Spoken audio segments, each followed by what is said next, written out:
What class are we about to miss? Contrapuntal phrasing. And we won't miss it. Have faith in your driver. Taking our own sweet time, nothing comes easy, nothing better to do. Baby, just me and you. Taking our own sweet time. People forget that they're young, everything's so bad, 'cause they don't know where it's at. What are we doing up here in space? You generate certain vibrations in your music, and we need to study them. Hey, that's out of this world. Us teaching people from outer space. The only thing planet Earth can teach you. Taking our own sweet time. You gotta groove it, baby. Squeeze it if you know how to slow down. And forever. We're too much with tomorrow. Where all our dreams come true. Tomorrow. Sugar's in the saucer. How did she know I was in there?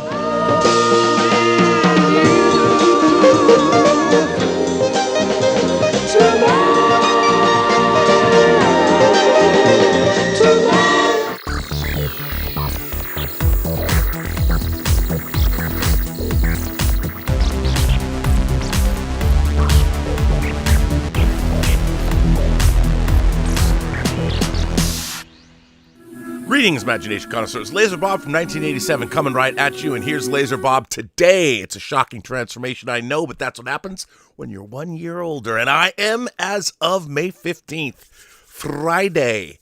Had a very good birthday. I want to thank you to all of you who sent me great birthday wishes, and I don't know who sent me the cool Gen X t-shirt. It was not Major Chai Chai. I found that out, but whoever did, thank you. Krizik sent me a model from Crusher Joe of the Minerva. That's an animated show from the 80s. Apparently DIETER Bastian sent me something too.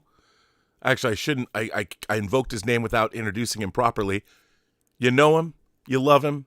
His birthday too. He's coming at you all the way from Saarbrücken, Deutschland. He is Mr. DIETER Bastian. And Rob, first things first, congratulations on your birthday. But we have a lot of stuff to congratulate this week. We had your birthday, my birthday, my mother's birthday on Monday. So a lot of stuff to celebrate. So you wouldn't believe it, Rob. I get myself a real beer for tonight. And if you're wondering, Rob, that's shocking. Shocking, I know, Rob. And if you're wondering, Rob, did I have seen this brand somewhere? Actually, Rob, you have. It's actually featured in The Boys Season 5, Episode 1, when A-Train is talking to Nathan. They're actually drinking that Italian brand Blanc 1664. So for us, Rob, and all the the 3 birthday kids, roast. Well, you know what? I'll drink to that. Here's a little whiskey sour for you. But not only that, Rob. Earlier this week, almost 2 years ago, we presented that little fan movie, Hope and Glory, and it did it, Rob, the impossible.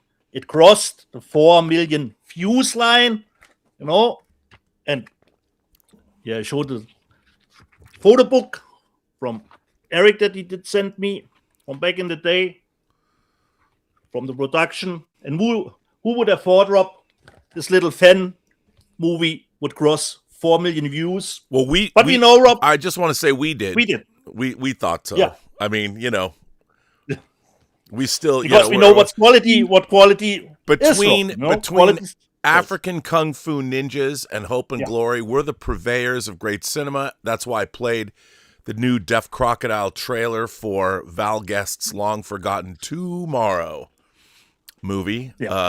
Shout out to DEAF CROCODILE. I hope you don't demonetize this show because I played the trailer. Could happen. And in the trailer, it says unseen, Rob, and that's actually true, Rob. I've never seen that movie. No totally one new to me. has, but thanks to the BFI and DEAF CROCODILE, you can run over to DEAF CROCODILE. Right. By the way, how great does that transfer look? Shout out to DEAF CROCODILE. Yeah. The most obscure of all of the boutique labels, and I love them so. Yeah. So plus their name is DEAF CROCODILE, which come on. Yeah. If it's not a we punk have that to band, celebrate. it's a great video label. Definitely. So we have Hope and Glory celebrating crossing 4 million views. And Rob, I know that's a little bit less interesting for you, but I will tell you about it. A little village, only 11 miles from me, is the village where my dad grew up, and my mom lived there for a longer time too. And they did the impossible today, Rob. The village only has 13,000 residents. They did the impossible today. They go to the first soccer league here in Germany, which is insane. This is a record, Rob. This is the smallest village ever to do that. So they're playing the first league next year. They don't even have a train station, Rob. You know, I don't want to think what is happening right now in this little village, but for them, congratulations. So that's why I'm wearing a little bit of a football jersey today. Unimaginable, Rob. The smallest village ever to do that. Do you think you were conceived in that village? And could be, Rob. Could be actually. The town is called Elversberg, Rob. SV Elversberg. They did it. The impossible. They're playing in the first league next week. But now let's get into our topic. And Rob, let's get that out of the way, because first things first. Greetings, imagination connoisseurs. DIETER here. Here I am, Rocky Like Ergen, and welcome back to the B&B Motel, where we took a little break last week because it was Mother's Day. And Rob, I flat out will say it here. I hate you. I hate you because you did your observations on Obsession, and you know those little movies are not starting here in Germany. It will starting at the end of June. Well, you didn't have to watch it. I didn't dare to watch Observations because I know you are pretty awesome in going over a movie without giving anything away, but I'm a little bit hesitant when it comes to Obsession because I know you probably had to dive a little bit too deeper into the movie. Yeah, to get your points across. I gave a spoiler alert. I said, come back and watch this later. Yeah.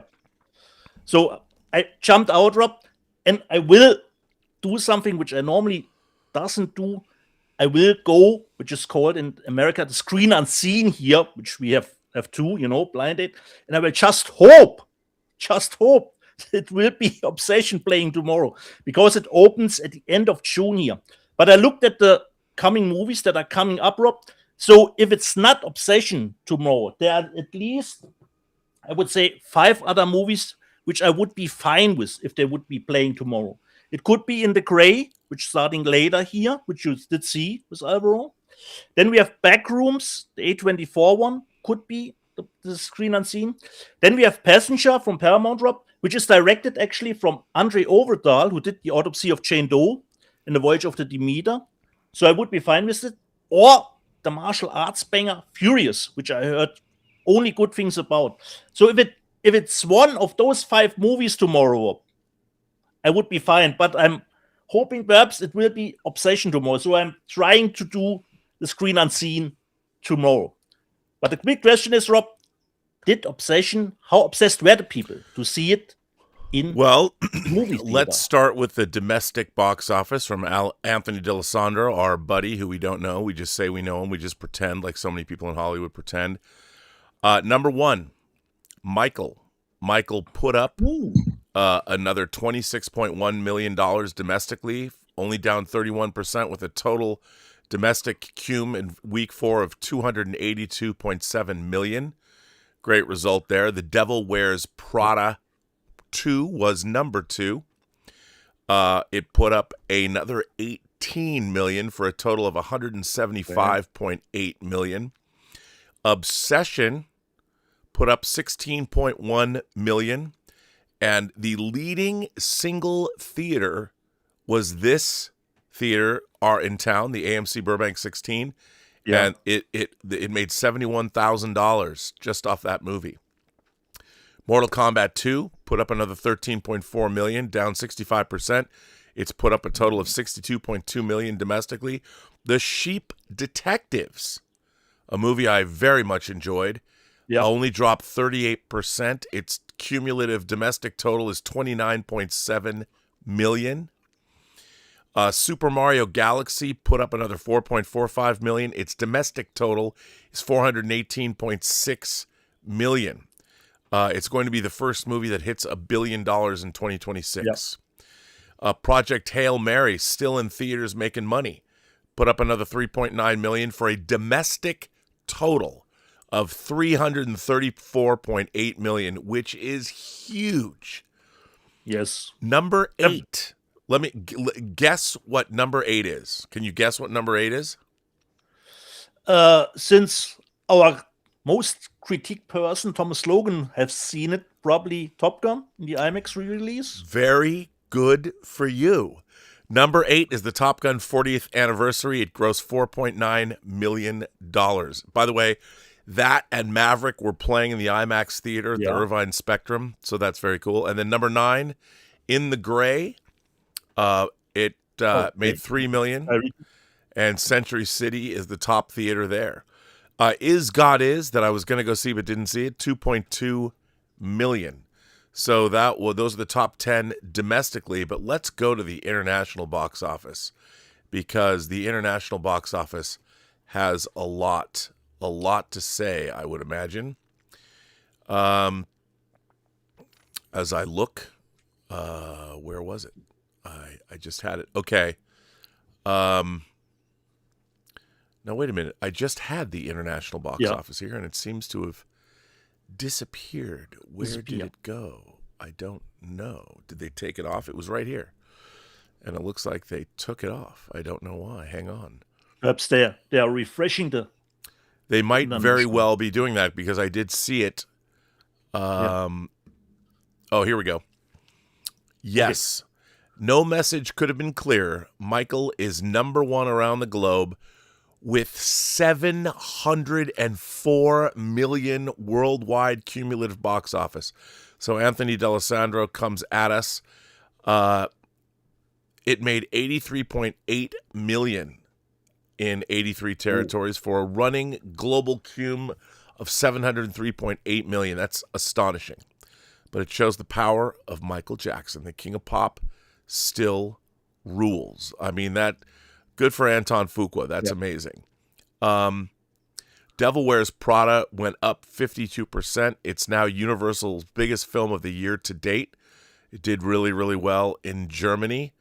And that's amazing. Devil Wears Prada 2 has gone past the $500 million mark with an estimated 546.2 million.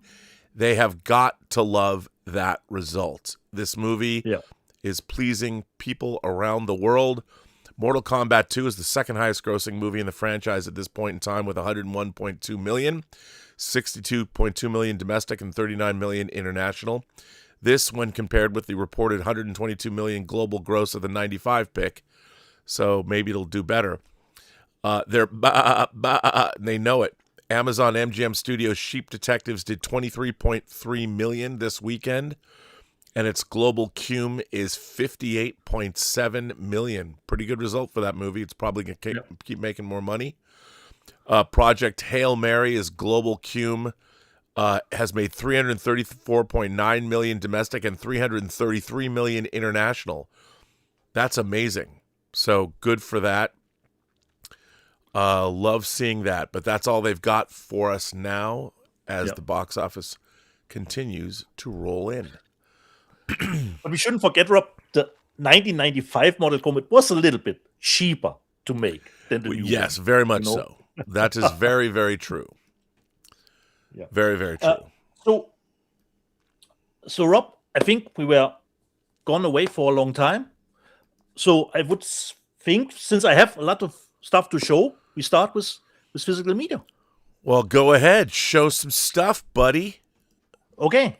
For Europe, I know the most important thing is the Prime Directive, but not for me at the moment, Rob. For me, it is actually Directive 8020, a new game for the PS5, which is totally up my alley, Rob. You and I have gotten a year older. We are not considering video games the fast and loose ego shooter stuff, This is more of a little bit of a gameplay and more than decision making. And we have a crew that is on its way, to a new planet. Earth is dying. We need a new planet. And of course, Rob, all goes to shit. What can I tell you? No. I crash landed this afternoon, did an episode. So you have to decide sometimes which way to go, or there are quick time events. And the only thing I do is I'm playing in survivor mode, which means if I lose a crew member, Rob, or he's dying, then it is what it is, You can play that, you can go back and change it, but I don't want to do that with the first gameplay. So if I'm losing a crew member, then it is what it is. But I'm really enjoying it. Prime Detective, or just the Directive 8020. And Lashana Lynch is the lead here. Nice. Which she was motion captured for the game. And Rob, you see, there's the 18 certificate, but unfortunately not a reversible cover artwork. So this is more, Rob, for older guys, relax, more of a movie actually than with a lot of gameplay. But I'm loving just the setting. For me, this was a no-brainer. And it's from, I think, the Dark Pictures company. Don't remember the other game they did, but this is totally up my alley, and it's a little bit cheaper than the normal AAA stuff. Then, Rob, I don't remember if you have shown it already. From Arrow, watched it again when it came into the mailbox. The transfer is top-notch, and this movie still holds up. I still remember seeing it in the theaters. I got from Arrow Blue Thunder, which, okay, the cover is a little bit debatable, I would say, but at least we get the original one underneath. Bro. We got the 4K and the both sides. There it is, Rob. There it is. I love this movie. I saw this Me movie, too. interestingly enough. How is this cover debatable? This cover's dope as fuck. Come on. Okay, Rob. By the way, have you thrown this on? Yeah. It looks great. Insane. It's Insane. a banger transfer, and our friend Charlie De Lazarica, he did the original special features for this disc for Blu-ray. They ported over his work. I love this film. As I said, in Seattle, I saw this movie about 6 months. They had some test screening that I went to. I want to say at the Cinerama in Seattle, and it was like 6 months before it came out. And I was a sophomore in high school, and I remember I couldn't stop talking about this movie. To me, this is the perfect transitional film between 70s conspiracy thriller and 80s action cinema. Totally right. And even though it came out in 83, by the way, this is one of 2 movies that John Badham directed that came out in 83. The other one was War Games. Yeah. With Matthew Broderick. And, Dan O'Bannon, who was one of the writers of Alien, wrote this script, and this script went through a lot of changes. The program that creates the Blue Thunder is the acronym for the program in the movie is called THOR, Tactical Helicopter Operational Response. The original version of this movie, the original screenplay, had this cop going kind of nuts, believing he was the thunder god Thor, and he stole the Blue Thunder, and it's really interesting. But I'll tell you something: there's nothing better than watching F-16s chase this around the skies of L.A. and shooting Sidewinder missiles into the sides of buildings. I mean, this shit, peak action. This is still, Rob, a big blockbuster. Still. This movie rules. Blue Thunder rules, and what a great cast. Warren Oates, Malcolm McDowell, catch you later. And then, of course, the great Roy Scheider, and as our Jaffo, Daniel Stern. And Candy Clark. There's nothing about this movie I don't love. I love the electronic score. I love everything about it. Everything about this movie fucking rules. And it spawned a TV series. And by the way, there are 2 different kinds of people in the world. You're either a Pearl Jam person or you're a Nirvana person. There are Blue Thunder people and there are Airwolf people. Whoa, people. Yeah. And let's understand, Blue Thunder people are better. And I get it. I get it. Everyone out there, here. we are a smaller minority in the world, but we are superior. We Blue Thunder people, we know what's up. And I just want to say, also, the Blue Thunder TV series is coming out on Blu-ray as well. But there's one problem, Rob. We can't name that movie Blue Thunder in Germany. We need another title. Do you have another title for us, for the German audience? Of course you do. I will say it, Rob. The German title is The Flying Eye, actually, for Blue Thunder. What? Das fliegende Auge. Yeah, The Flying Eye, Rob, is the German title for Blue Thunder. Then, a movie that Flying Eye wasn't as thrilling as I was hoping it would be. I bought as a Schnäppchen The Roses, a new remake of War of the Roses, which actually didn't satisfy me because the War of the Roses is actually only 10 minutes at the end. The movie really takes a sweet time to set everything up. But for me, this was a little bit of a letdown, The Roses. Even with the great cast, as I said. So this is just a Blu-ray, nothing special to it, and a slipcase. But this was price reduced, Rob. This was I waited for it to be a Schnäppchen, The Roses. This was a Schnäppchen 2, and I quite enjoyed it back in the day, but I haven't seen it, from Shout Factory, the 4K of The Boy, which actually got a sequel. So we have the 4K and the Blu-ray for it. And we have, strangely enough, a lot of new special features that come with this release of The Boy.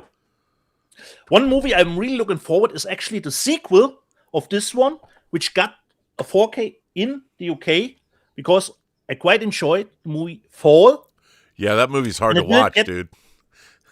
Yeah, especially for me, Rob, who is afraid of heights. So this one really hits the nail for me. But I'm really looking forward for the sequel that it will get, because it became a little bit of a hit. So this is nothing special, just a 4K to it. And I would think that is the uncensored version, because it comes with the 15. Because to get the PG-13, they did change a little bit of the dialogue versus CGI. So this should have all the F's giving, I would say. So 4. Then I think, Rob, you showed it already. At least I assume. I got my, of course, Dust Bunny. Still waiting on mine. Did you watch it? Not yet, Rob. Not yet, Rob. And unfortunately, it's only get a Blu-ray release here. So I had to go with the American version, which is the 4K of it. But I haven't checked it out, Rob. But I saw it digitally and loved it. Besides the 3.1 to 1 aspect ratio is a little bit too much for me. It's a little bit too much. Brian, go easy on the aspect ratio. Then we got some Cat in the Bags here.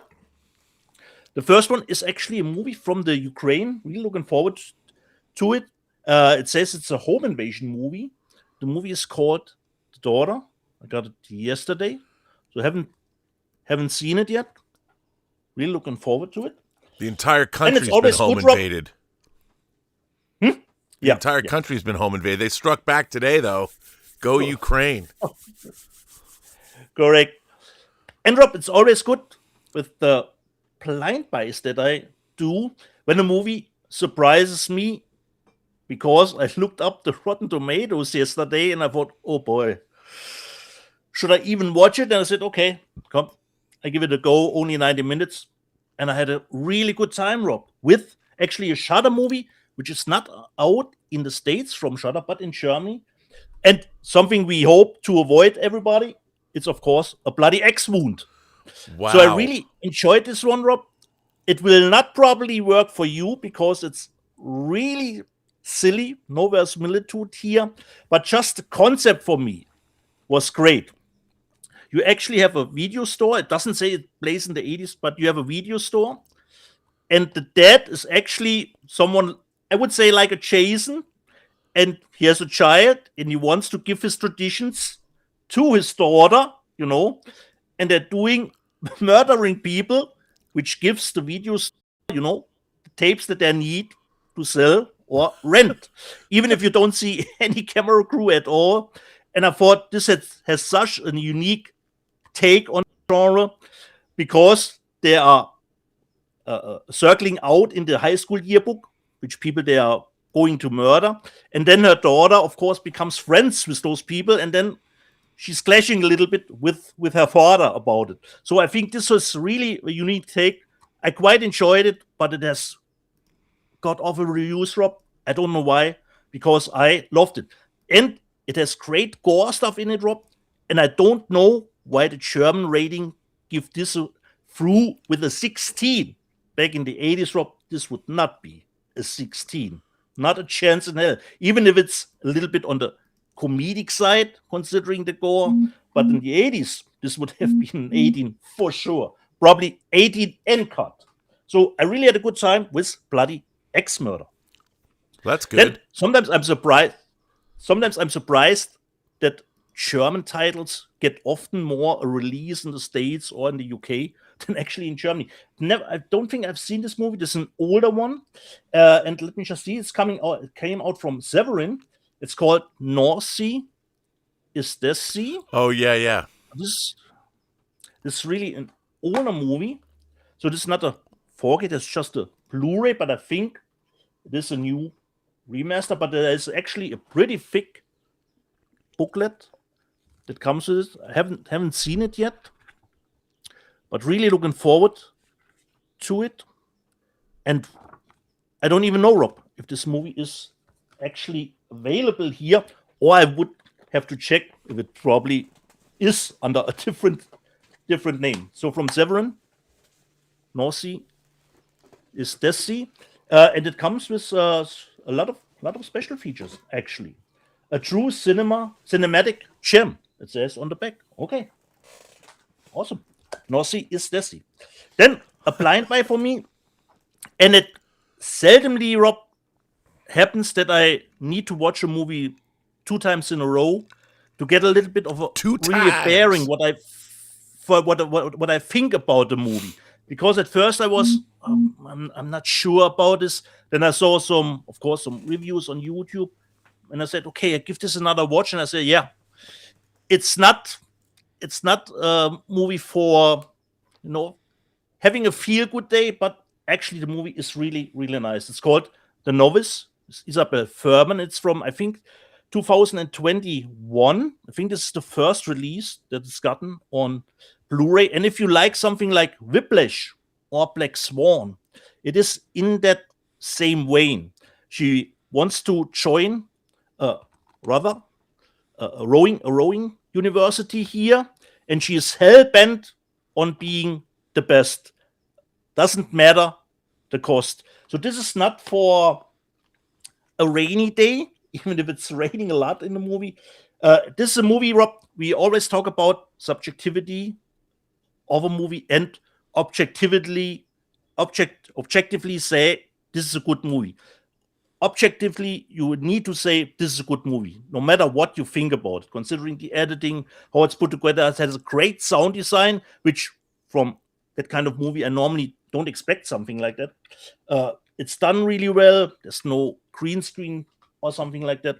So I really enjoyed it, but this is not a really feel-good movie. So I really had to watch it 2 times, Rob, to really get my bearing with it. This comes from IFC. So it's called The Novice. The Novice. Really nice one.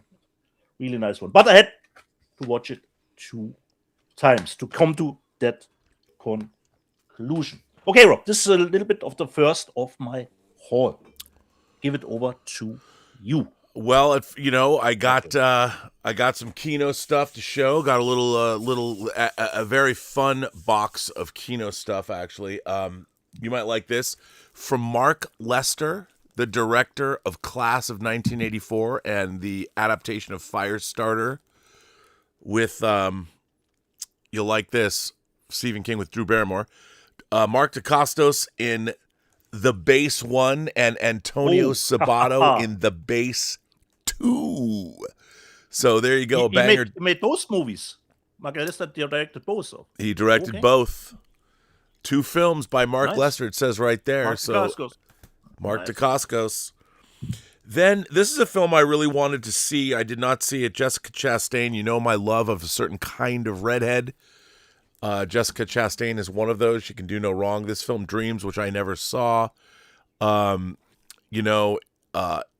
a powerful socialite and a promising ballet dancer begin a dangerous affair. I'm in. Can't wait to see this. I wanted to see this theatrically when it came out. I didn't. Now I have it, and I can watch it at my leisure. Now, this is sort of interesting. This is a new restoration of Luchino Visconti, one of the great filmmakers of all time, a movie starring Burt Lancaster, conversation piece. Again, this is a Kino Lorber label Raro. They always put out either like great Italian. They basically, I believe it's just an Italian label. I need to call my boy Matt at Kino to tell me. I got to get a breakdown of all their brother and sister labels, but this is probably pretty great. It's a new restoration, but I've never seen this. I'm happy to have it. I love this sub-label of Kino's. It's great. And then Riefenstahl. Yes, Rob. Yes. Riefenstahl. Starring in, is it Tiefland? Is that how you say that? Correct, Rob. Correct. It's Tiefland. Correct, Rob. You're German. I'm getting the hang of that IE. Deutsch if it kills me. So Tiefland. It's really interesting if you've ever seen Inglourious Bastards. I do think that Diane Kruger is basically playing young Riefenstahl. Is this another one of these mountain movies where I don't know? But hey, again, Kino Lorber bringing us the movies. This is actually although from 1954. So there you go, which is exciting. And now, not to be outdone, Kino Cult. There's 2 Kino Cult movies. One of the great. This is the Kino Cult line. This is spine number 49. Benny Yeager's Nude Camera and Nude Las Vegas. Okay. No idea, but you know what? As Kino Cult is wont to do, reversible cover. Nice. And the whole Kino Cult label, somebody needs to give it its own separate award. Maybe the damn fool idealistic crusader could go in and talk about everything that Kino Cult puts out, because there's nothing that delights me more than I blissfully remain unaware of what their new release is. I got 2 this week, and this is the first. I mean, there's another one that's similar to this. I just love that Kino Cult is the most wildly diverse, strange bunch of films, and I kind of feel like I still organize my films alphabetically, but I really feel that Kino Cult, I'll break my own rule. I feel I should line them all up. Label. I need to just line them up under Kino Cult. But Benny Yeager's Nude Camera and Nude Las Vegas, and then there's all kinds of special features on it too. Showgirls prequel. I mean, it's the kind of thing. This, by the way, is from 1963. So how nude can it be? Yeah. But anyway, there it is. Kino Cult, bringing the noise, making all of us degenerates happy. Then they put out the Brit Noir. We've got French Noir. Now we have Brit Noir, collection number 1. I'm sure Max will be speaking about this later, but 1950, 1952, and 1961, we have Cage of Gold, The Ringer, and The Frightened City. So these, again, between, Kino has a keen dedication. They've been putting out film noir box sets. Now they're doing international film noir.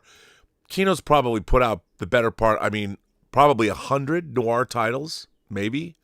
I haven't counted them up, but, they have a great dedication to noir.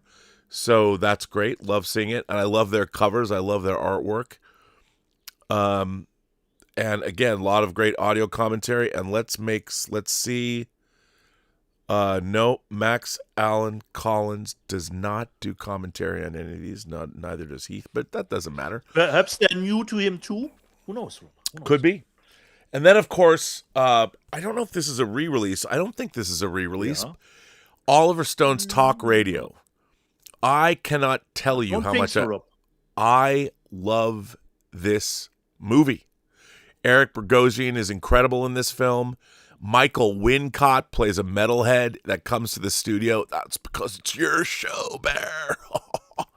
I love this movie. Basically, it's a one-set film. It's extraordinary. Came out in 1988.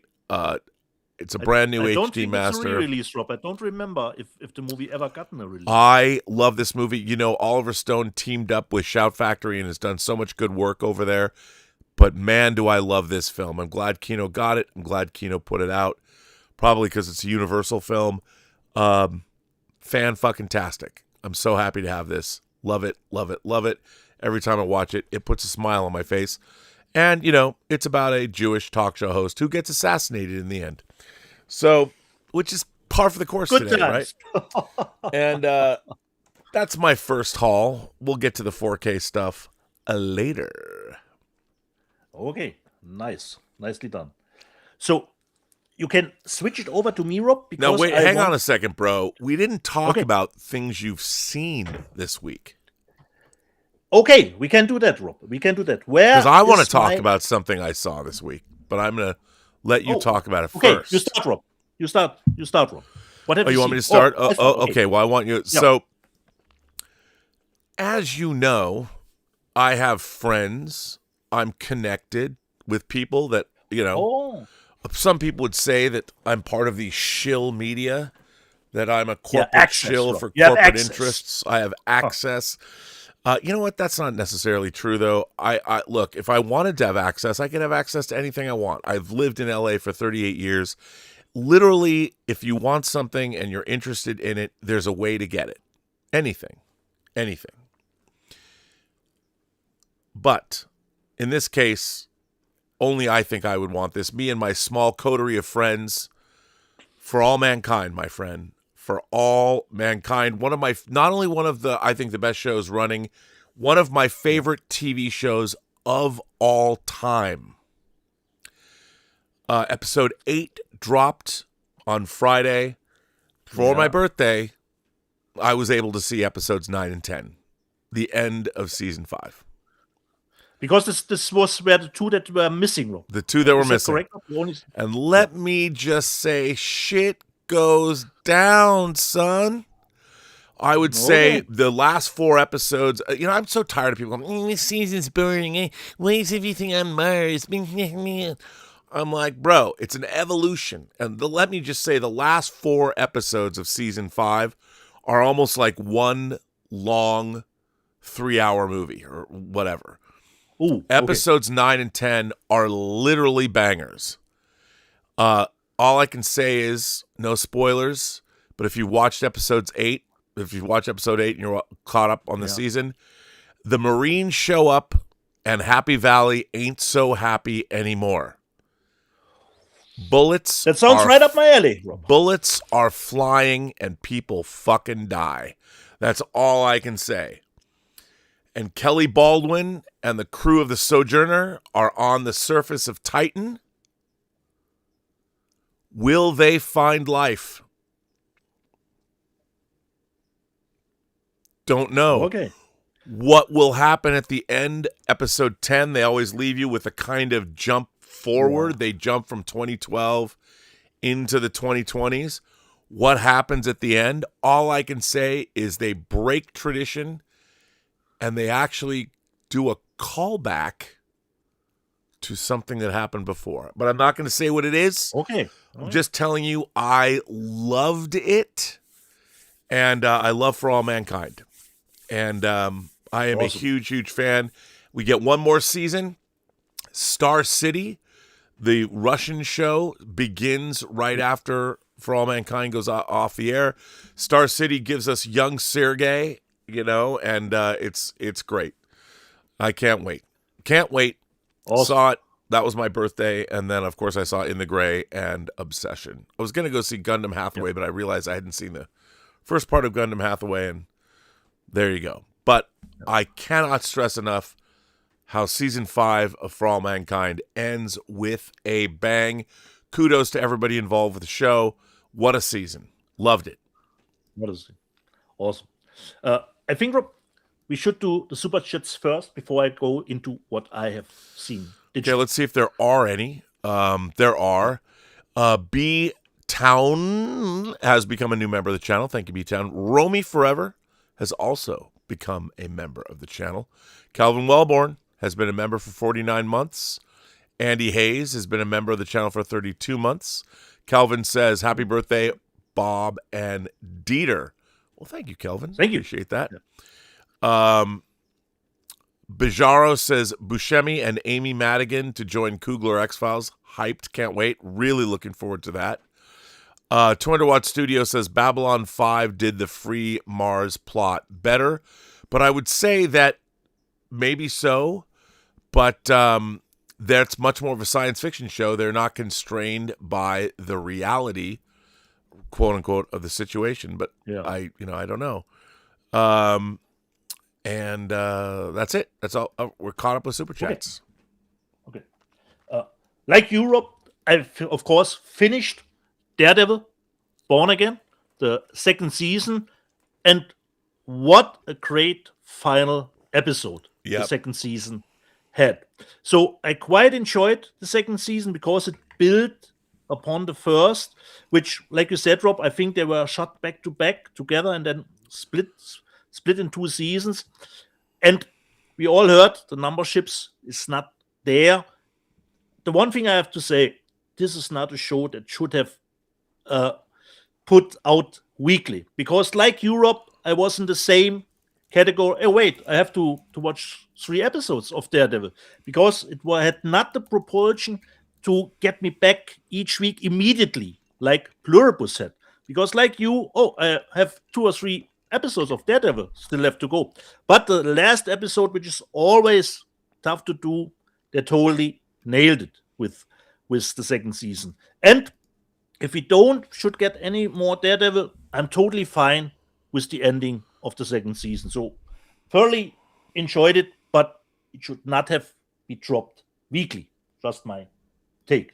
Then on Netflix, the series based on a book and the Denzel Washington movie, and I think there was even a movie before the Denzel Washington one. I saw Men of Fire on Netflix, which I quite enjoyed, I have to say. And I always love when a show wraps up the storyline in the first season. So if Netflix decides, no more Men on Fire, you're totally fine. You can totally watch it.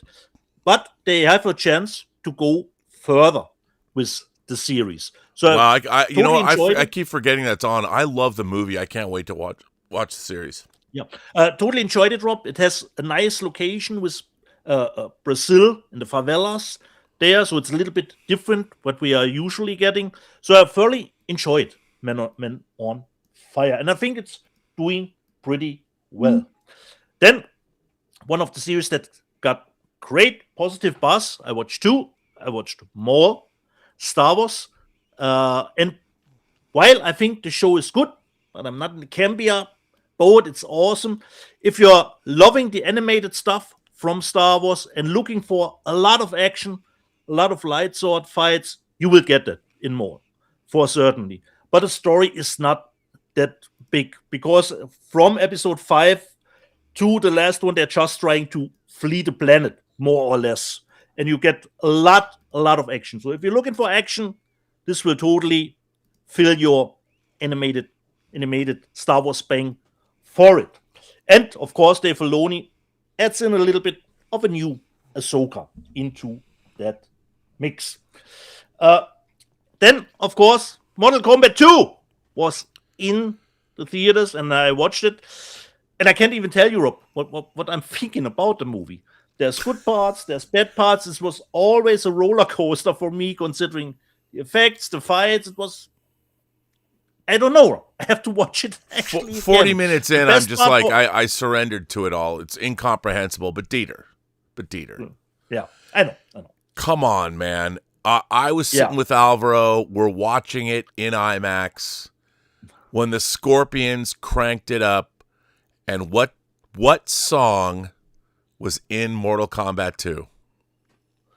rock you like a hurricane. But Rob, the problem is, while the movie was playing, I was thinking I would rather be watching Uncaged Fury at this moment. Okay, I agree. You know, Mortal Kombat 2 is gobbledygook, not for me. Yeah. But, you know, and by the way, there was way too much plot, and I would have focused on the Johnny Cage storyline. It should have been, you know what? They make an overt, they even say it, they name check Big Trouble in Little China.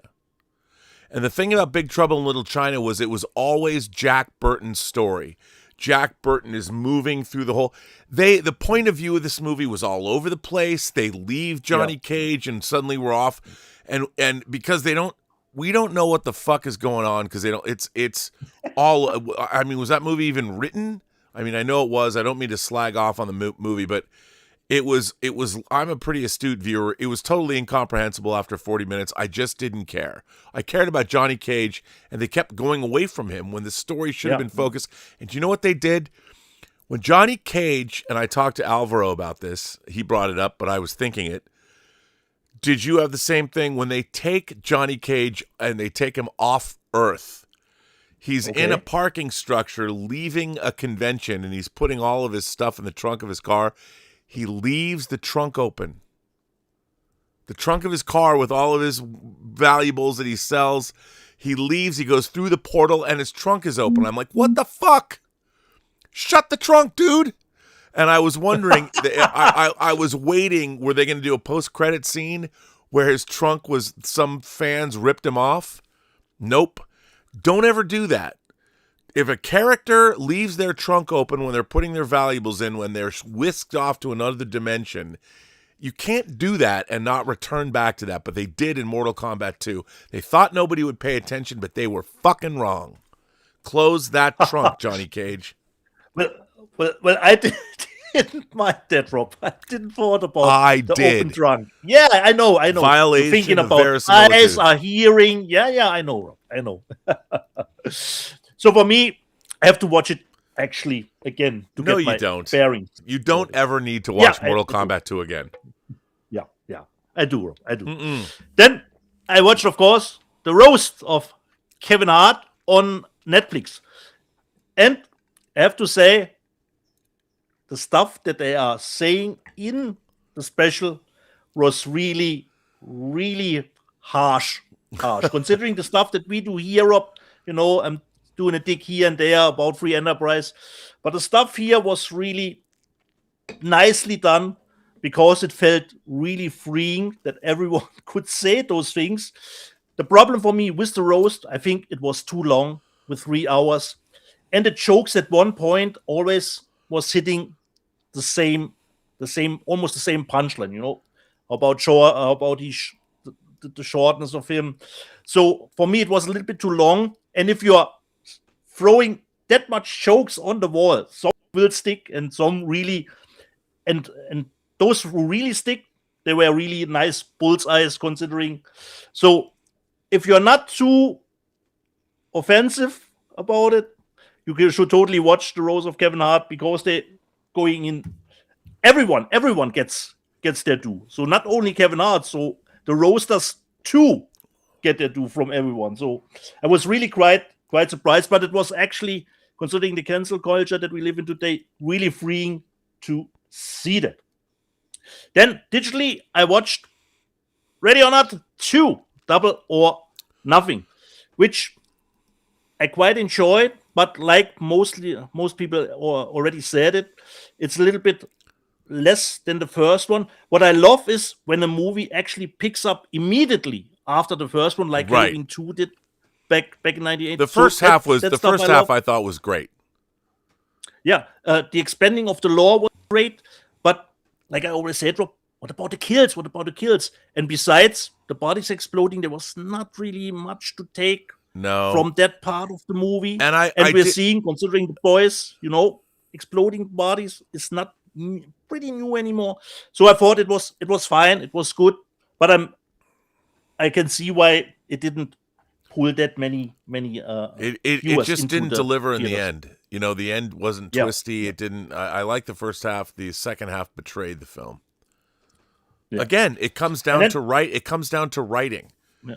You know, it's like, look, I implore everybody, anybody who's making genre cinema, whether it's horror, science fiction, fantasy, please read books. Don't just watch movies. Please read books. If you're going to make a splatter film, get a list of the great splatter books of the 1980s. Go read Skip Inspector's first 4 books. Do it. Do it for me. Okay? If you want, you know what? I should make Rob Burnett's playlist or book a book list of anybody who's going to be writing genre stories like horror, like Curry, who directed Obsession. If you're gonna do these things, please read these books, because you're doing a disservice to yourself. You know what's funny? Exit 8, I thought was a film that really delivered the goods for what it was. Yeah. And I first heard about it from it was a pretty easy concept, actually, you know? Yeah, but it was liminal horror the way it looked. To me, the big test is going to be Backrooms. Is Backrooms going to deliver? Okay. I don't know. Is it going to deliver the way Exit 8 delivered? Don't know, but I hope it does. I want it to be good. But a 20-year-old directed it, and it has nothing to do with his age. Okay. He was younger than Steven Spielberg when Spielberg made his first work. I want to know if it's all about story and character. It's A24, correct, Rob? Yeah. Backrooms? Yep. A24. Okay. Then, like most people, I watch, of course, The Punisher, One Last Kill, and somehow, Rob, I didn't get the correct memo about it, because in my head, canon, Rob, I thought, okay, Daredevil is finishing, and then we get the new season of Punisher, and I found out, no, we don't get a season. Okay. We get a movie. Okay, we get a movie. Then, wait, it's only 60 minutes. Okay, it's just 60 minutes special. Okay. And then I clicked on it, Rob, and I saw, oh, it's only 51 minutes, which in Disney terms means it's actually only 44 minutes. So it's strange to me what that episode really was made for, or really accomplished. As an action fan, considering the stuff that's later shown in the episode, the little bit of Raid ripoff was fine, but I don't know why they didn't even make that one episode for Punisher. I think that John Barenthal, somebody did him a favor, and I love him as the Punisher, and I like him as a dude. I like watching his podcast, but there was nothing new in that show. The first half we'd already seen. You know, they're dipping back into his past, and then he was settling a score, and I get it, but I thought that there was nothing in that. I was really looking forward to it, and I thought it would at least set up. Because I expected something different, Rob. I was thinking about a whole season, a movie, and it was always getting less than I was expecting. And I thought it was because I didn't dive into it. What it was. No, I thought it would tee up Spider-Man Brand New Day, but I'm like, it clearly did not. And I just don't understand where we're at with that. So. Well, it's totally a one-time watch if you have 40 minutes to spare and like Punisher. Yeah, sure. But for me, it was strange to put something 100% as this one up. Then, Rob, I don't know if you had time to watch or finish the 4th season of Invincible. I have not. I haven't gotten back to that. I have not.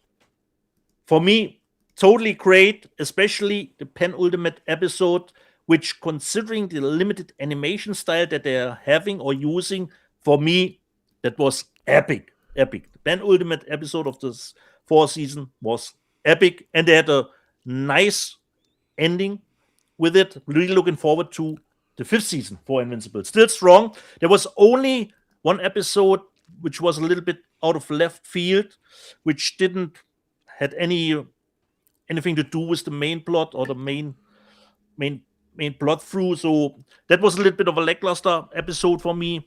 But considering the rest, really nicely done again. Then with our Thursday, Lena Headey, I saw Ballistic. And it's actually not perhaps the movie that you think when you look at the poster. It's more actually of a drama than an action movie that you would expect from the poster here. Because she has lost her son Her son was in the army, and she is working in a factory who does the bullets. And the bullet actually came from her factory. So how did her son get killed there? And she tries to find that out. So it's actually more of a drama. Really, really nice one. But listing. Then the last one, Rob. Considering wrestling, which I'm kind of observe a little bit, not a deep dive fan, but sometimes I dabble into it. And of course, Netflix had the Hulk Hogan documentary, a 4-part series, which is actually really nice for fans of Hulk. There's probably nothing really new into it, but just to get a little bit of an overhaul of probably the most prominent figure of the business and what he did for the business, and of course the negative aspects of his personality too, which was actually a fine 4-hour watch with a lot of footage from him from back in the day, with a lot of family stuff. So this was actually pretty nice one. Easy breeze through the 4-hour documentary about him. And they actually wanted to interview him again, but of course then he left us. And he is, if you're speaking about anyone or asking anyone who has no knowledge of wrestling, but Hulk Hogan is the one that probably everyone knows. This was the stuff, Rob, that I have seen digital over the last two or three Very weeks. exciting. It's very exciting. The C Wing is yet to be opened yet. I would imagine the man will be here at any moment. Let me just delve into Blue Rock. Says that Sam Raimi is directing a remake of William Goldman's Magic, with Roy Lee producing and Lionsgate. Raimi is the right choice, only if he uses Send Help as a template. Man, Magic, a movie from my childhood with Anthony Hopkins and a puppet. Scary little movie, but I love that. I mean, I'm in. Count me in. Roy Lee is a friend, and he's been on this channel, and I am a big fan of what he does. He recently was a producer on Hokum. Did you see Hokum? Not yet, Rob. Like Obsession, that movie hasn't even started here, Rob. I probably will see it digital before it comes out here. I didn't love Hokum, but it was good. As full core, and Adam Scott was really good in it. It's beautifully made, and I did enjoy watching it. So no complaints. I love Caveat and Oddity from Damien McCarthy. So I'm really looking forward to Hokum. Yeah. Richard Curtis generously sends in a almost $30 super chat. Says, happy birthday for Friday, Rob. It was also my brother's. Robert's birthday on that day. You have a brother named Robert. Robert's amazing. We saw Obsession in the morning, and then a band called DEAF Club. Not Deaf Crocodile, but Deaf Club. Yeah. We also had some great food, all in the city of Manchester, UK. Tony Wilson, 24-Hour Party People, one of the great movies of all time.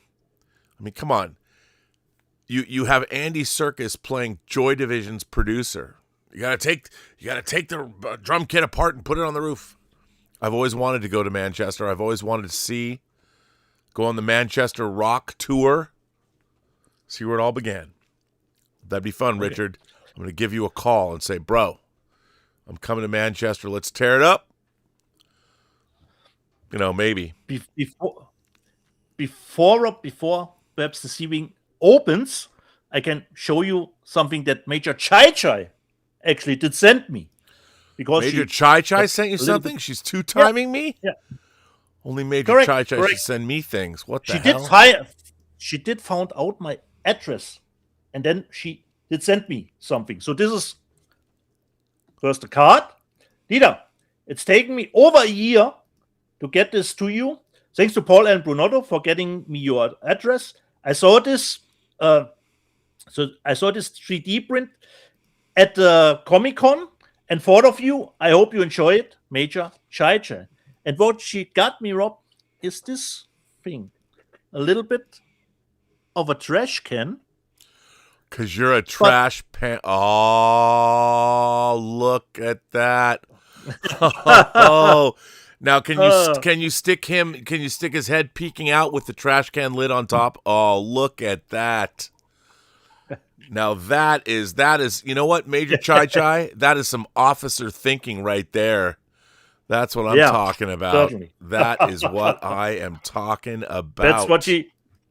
That's what you got me. Man, that's like that's the coolest thing ever. Wow. So thank you, trash. Major. Now you have to have that featured behind you all the time. Come on, dude. We'll see about that, Rob. If I can put it somewhere there. We'll see So about my that. own No. We're not gonna see about it. You gotta just make it happen, dude. Come on. Make it happen. Make it happen. Yeah, so anyway, that said, it is time. It is time. I guess the headliner, call it the Sea Wing. Call it what you want. Say what you want. Do what you want. It is that time, after all. Don't you think, Dieter? Certainly. We're waiting. I know it is. Let's make it that time.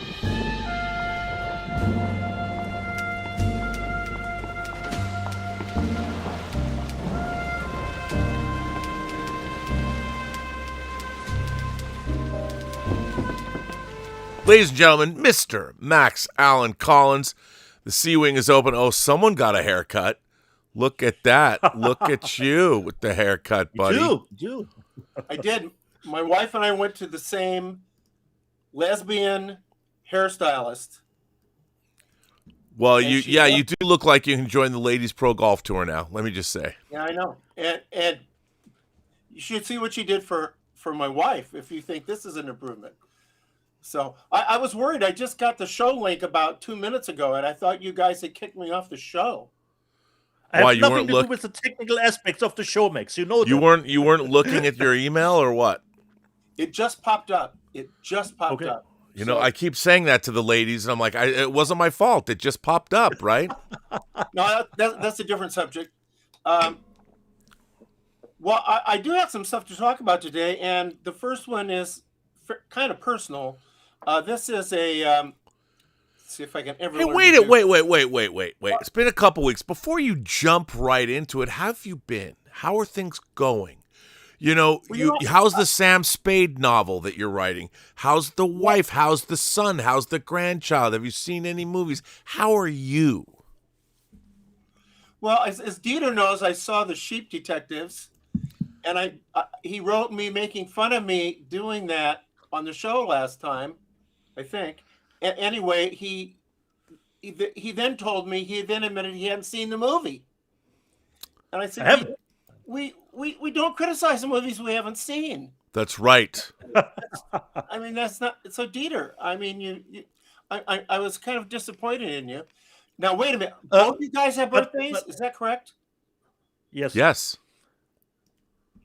I'm an odd man. But I have an excuse, Max. It just opened here. It opened a week later than as in the States. Well, Dieter, I think you're going to like it. Okay. I think you're going to like it. Okay. And it's based on a German novel. So well, yes. It is. I mean, you've got a vested interest. So, yeah. As far as and Rob, believe it or not, I'm 6 chapters into the new Sam Spade novel, 6 of 19 chapters. So I'm on the road. How's it coming? It was a little hard at first because the book is set in 1939, and the Maltese Falcon book is set in 1928. It came out in 1930, and I just thought I could kind of sit down and start spinning the yarn. And as soon as I got into it, I realized, wait a minute, 1939 is not 1928.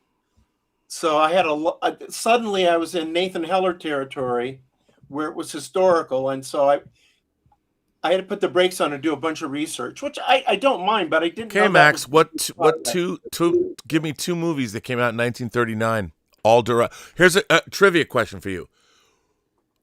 2 movies came out in 1939, directed by the same man, and they're both stone classics, even to this day, even though he wasn't the only person who worked on certain. Of course, well, of course, it's Wizard of Oz, correct? Yes.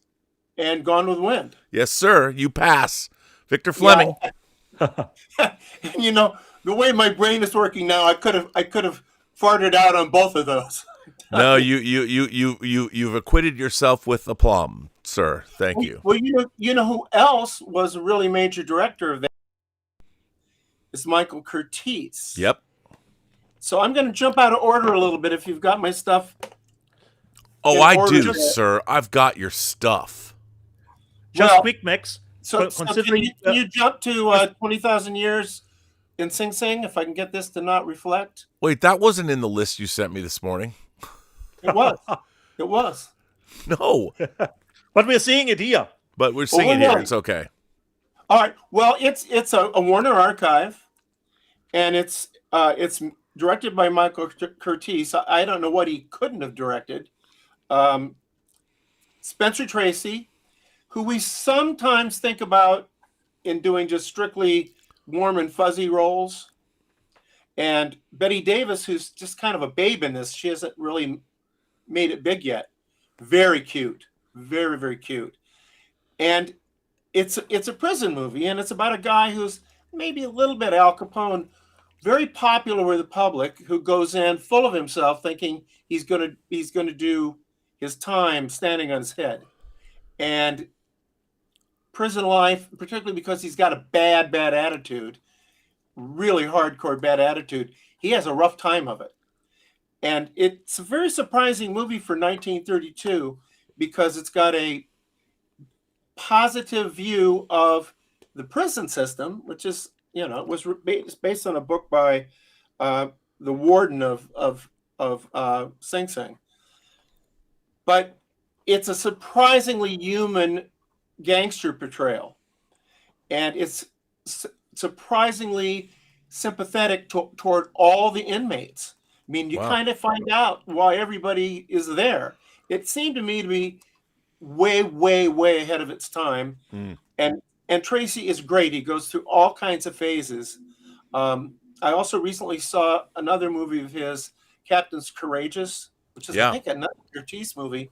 And it's not a film noir or film noir adjacent, but you really find out why in the early 30s, Tracy went to the top of the heap in terms of acting skill. He kind of fell into playing the same kind of role, like the Katharine Hepburn boyfriend role. But this is that happened in real life.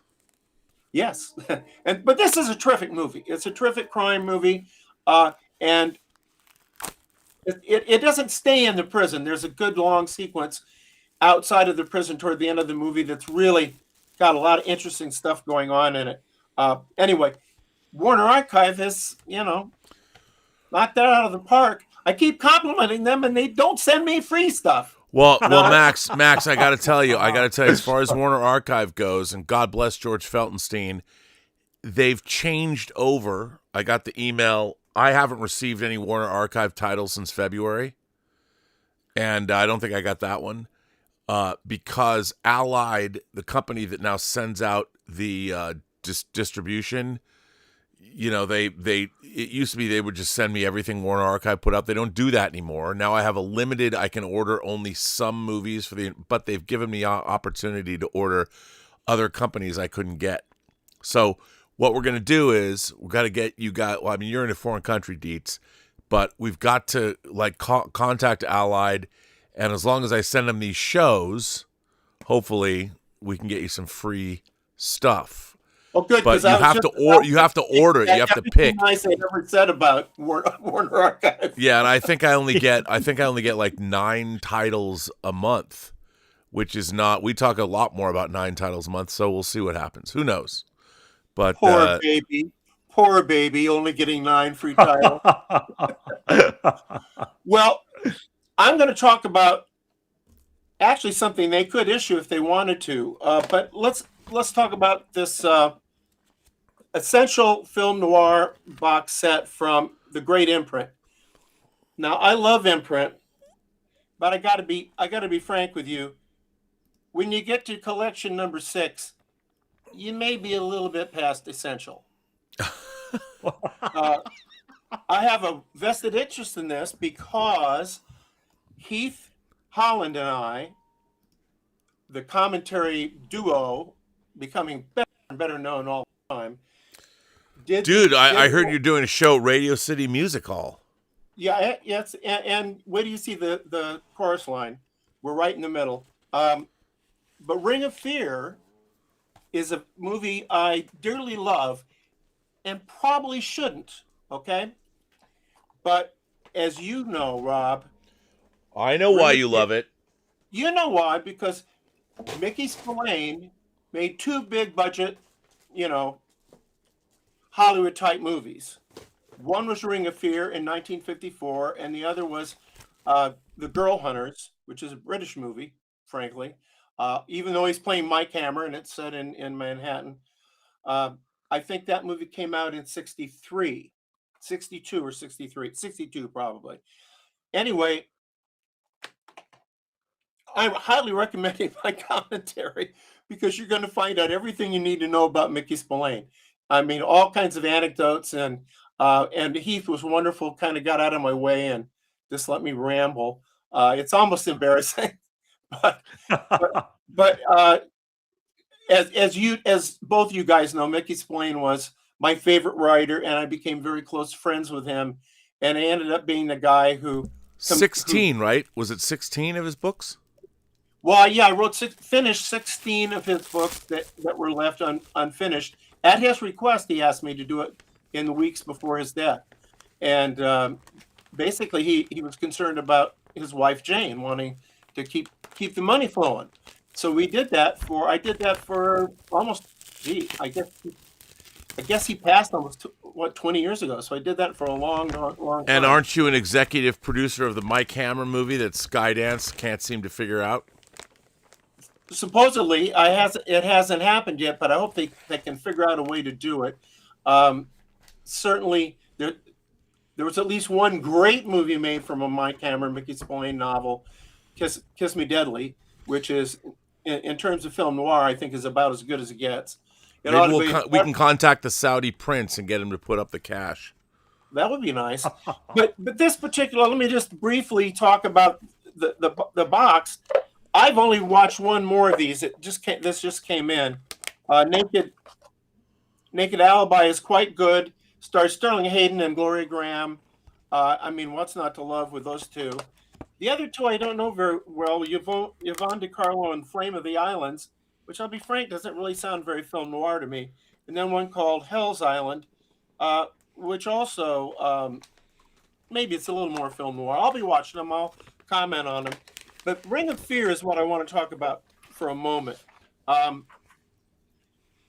Again, this movie, I wish this movie were as good as it is interesting. But it's really interesting because it was produced by John Wayne. John Wayne and Mickey Spillane became friends. And they used to hang out together when Mickey was out there in Hollywood at times. He'd always hang around with John Wayne. And so Wayne and then Mickey was very frustrated because this producer, director, Victor Seville, had bought the rights to Mike Hammer, and Mickey was not happy with what was being done with him in the movies. So Wayne did a movie with Mickey starring as Mickey Spillane. Wow. Because he was the most famous mystery writer in the country, and he had this reputation for being, fedora sporting, trench coat wearing, the image he had in the famous many years later. But Max, just so I want you to know, keep opine for give me 3 or 4 minutes and keep opining. Okay. I can do that. I could do that. You may have to stop me. I'm still with you. Max. All right. Well, John Wayne put Mickey in a movie called Ring of Fear, which is a circus movie. And he was going to be kind of like the guest star who comes in and appears, and because he was a celebrity, he was a huge celebrity at the time.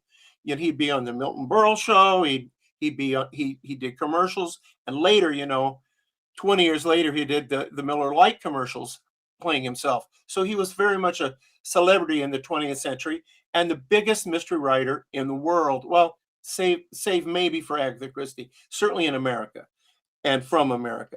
So there also was an interest in the circus after the movie the Greatest Show on Earth became the Oscar-winning movie of the year a couple of years before, and then CinemaScope comes along and they think, well, we'll do a circus movie in CinemaScope because that will give us that be able to do these acts and people will come to a Technicolor, and it, you know, I understand that, and CinemaScope was just coming in as 3D was petering out. Yeah. I'm going to tell you what's wrong with the movie. First of all, the movie stops and starts as far as the circus acts are concerned. So the circus acts will just play for 5 minutes or something, and some of them are fascinating, pretty good. Clyde Beatty, who was a co-star in the movie, was a very famous lion tamer and had his own circus, and he was the number 2 circus to Barnum and Bailey in the time. And so he was cast in this, and so you see him taming lions. It's really fascinating. Also, you have the Walindas are doing the famous trapeze artists, and there's a bunch of stuff like that. But the movie stops being the movie and just becomes a CinemaScope travelogue type thing about these events. The circus. Okay. So what happened was the guy who directed it was another crony of Wayne's, James Edward Grant, and he wrote many or worked on many of the scripts of Wayne's movies. Some of them very, very famous.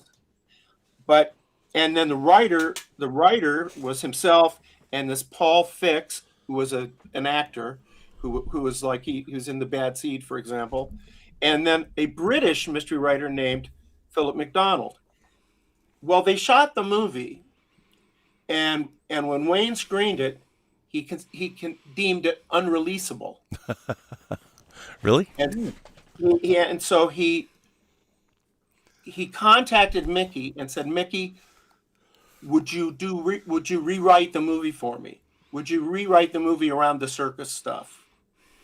And Mickey said, sure. And so the stuff that's really about Mickey is enhanced from what originally I think was imagined that they were going to do. So he becomes Mickey Spillane, mystery writer coming to solve a mystery of murders that are happening in the circus. So that's basically the premise. Well, there you go. Mickey works on the script for about 3 days, and they he lived in New York and lived in Newburgh, New Jersey, actually. They flew him out, put him in the Beverly Hills Hotel, gave him a typewriter, a ream of paper. The third day, one of the producers, not Wayne, but one of the producers comes to the hotel, finds Mickey sitting around the pool. Mickey, why aren't you working on the script? Oh, I finished this morning. I dropped it off at the studio, just relaxing before I fly home. So in like 2.5 days, he rewrites a script, and then so then Wayne is very happy, and so they shoot it. They do the reshoots.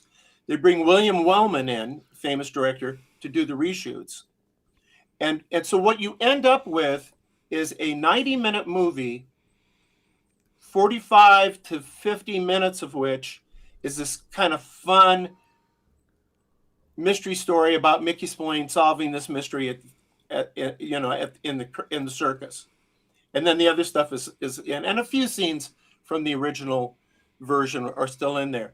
But if you could cut the movie into a 50-minute movie, it'd be pretty darn good. It'd be a lot of fun. Unfortunately, it's 90 minutes long. It's got three circus parades in it. Wow.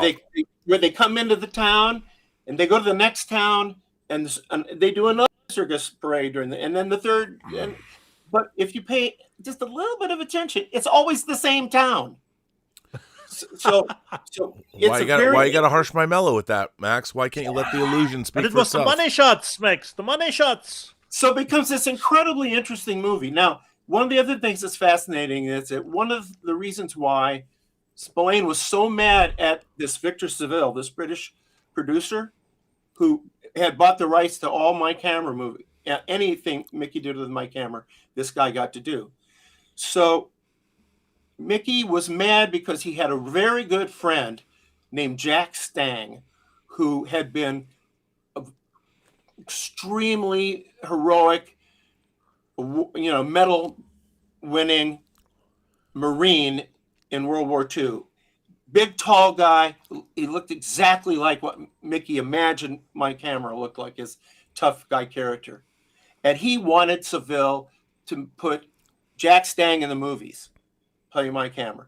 And Stang kept saying, we'll think about it next time. And it never happened. So he said to Wayne, I want Jack Stang to be in the movie with me. So Stang played. So Mickey kind of sets it up like he's the sidekick to Jack Stang. But the problem is that Mickey had the charisma and Jack Stang was just a big, tough looking guy. And so by the end of the story, it's turned over to where it's really about Mickey. And there's a scene at the end that is a classic confrontation scene between essentially my camera and the villain. So it's very fascinating. If you're at all a mystery fan, it's fascinating. And the circus stuff in CinemaScope is not hard to watch. It just doesn't have much to do with the actual story. So anyway, Heath and I talk about that on the commentary. So it's an unusual commentary to say the least. So you got, if you've been buying the imprint film noir boxes, keep buying them. And sounds like a banger, Max. Well, imprint is just one of the best labels out there. I agree. And but they are expensive, so you have to be. Well, I mean, yeah. Look, I still don't have Vampire Circus, which is Kelvin sent me. Was it Twins of Eel? Is that what he sent me? But I haven't got, and I really want to get Phil Joanno's State of Grace that they put out in 4K, and that's the only way to get it. They put out the only 4K so far in the world. Twilight Time put out State of Grace, and now they put it out. I mean, I'm a huge imprint fan.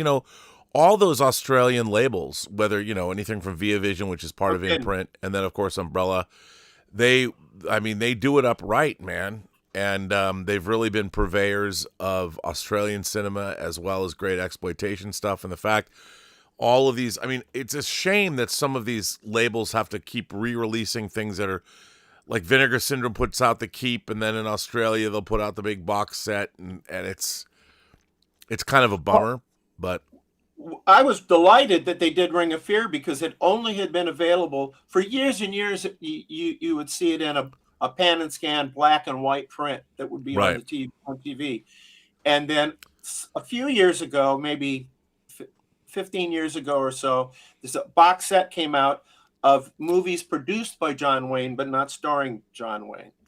And it was in that box set, but it was in DVD. Right. So now, beautiful CinemaScope print. And I can't wait to show it to my son because my son was Mickey's godson. And so he wants to see his godfather in the movie. So, by the way, Mickey only made 4 movies, and I directed 2 of them. Wow. Yeah. And of course, but his favorite director. He was on a Columbo. He was the murder victim on a Columbo. So he had and then all those Miller Lite commercials, which were very funny. That's how I knew him when I first, growing up. He stayed in the culture that way. It was crafty of him because he was a 50s guy. Yeah. And that took him. He rode through the 60s kind of because James Bond was tied to Mike Hammer. And then in the 70s, he's selling beer. And they're paying him to promote himself. He was a great guy. I have a birthday present for you. Not DIETER, unfortunately. I know what it is, and I can't wait. Oh, yeah. Very special. There it is. Kino Lorber's 4K of Craig Baxley's masterstroke Stone Cold. What I won't do to stay in good stead with Robert Meyer Burnett. Max, I got hang on, Lo. Like, I have to say, it's not about reinforcing what I like. when I say that I like offbeat or things that you would normally poo-poo, it's because I love these things and I believe in sharing them with those that can discern greatness even when it's surrounded by B-movie accoutrements. Is there anything that comes from Seattle that you don't like?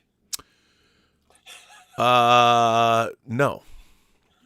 Well, and of course- except the new mayor of Seattle. The new mayor of Seattle can go. Well, Not I a say fan that of hers. because the star of this movie, what's his name? Brian Bosworth. Now you have to understand, he came from Oklahoma. The Seahawks recruited him. Seattle. Seattle did, and he did not have a very distinguished NFL career.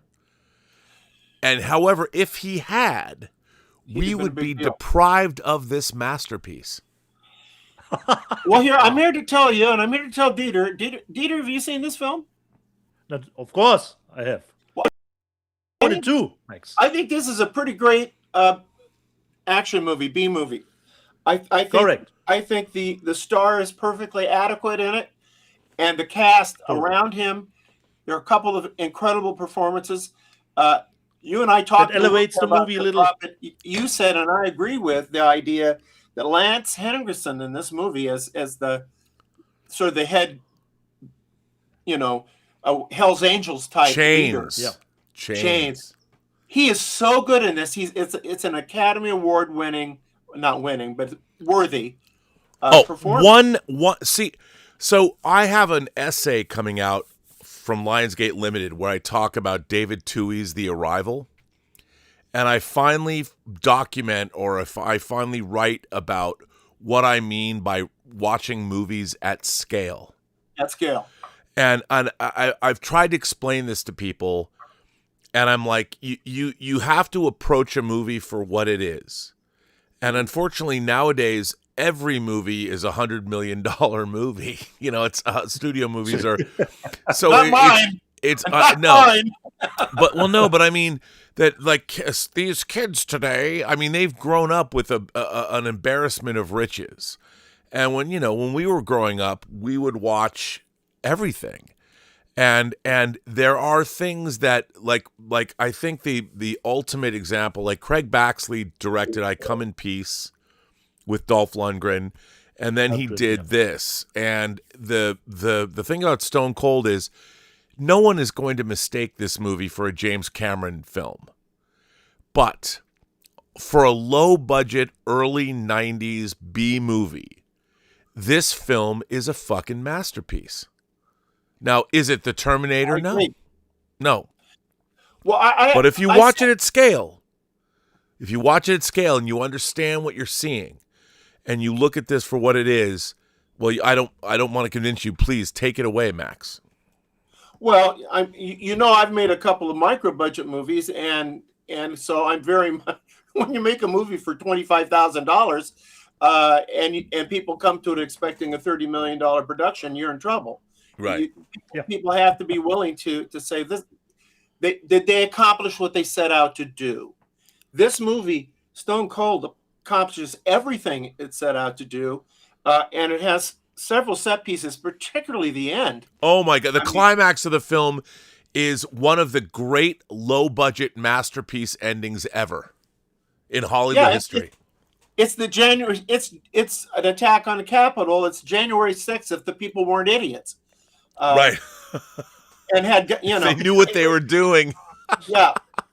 And it's a terrific movie. I think Henriksen is who I met and almost started in the movie I wrote, The Expert, and I was crushed when he didn't get the part, because I loved meeting him, and you could just tell meeting him that this was an actor who took it very seriously, but not stupidly seriously. No. But seriously. And his co-star, William Forsythe, who played Al Capone on the Untouchables TV, the second version of the Untouchables TV show, he's a terrific actor also.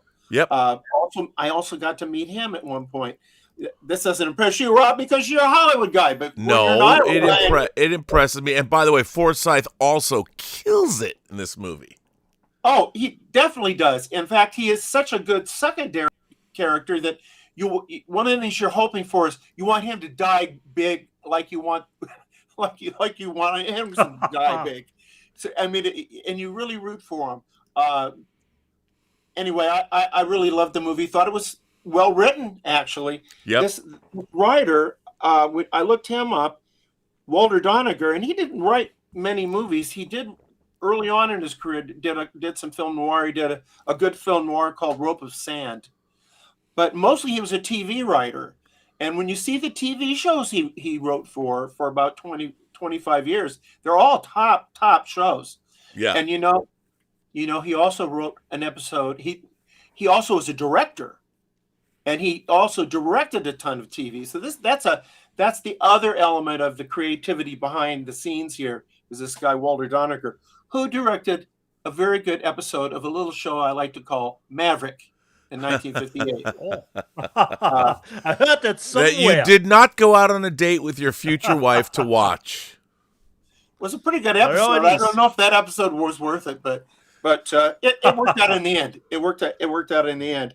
But I have to say, I have to come back around to you, Rob. You turned me around on your other favorite film, To Live and Die in L.A.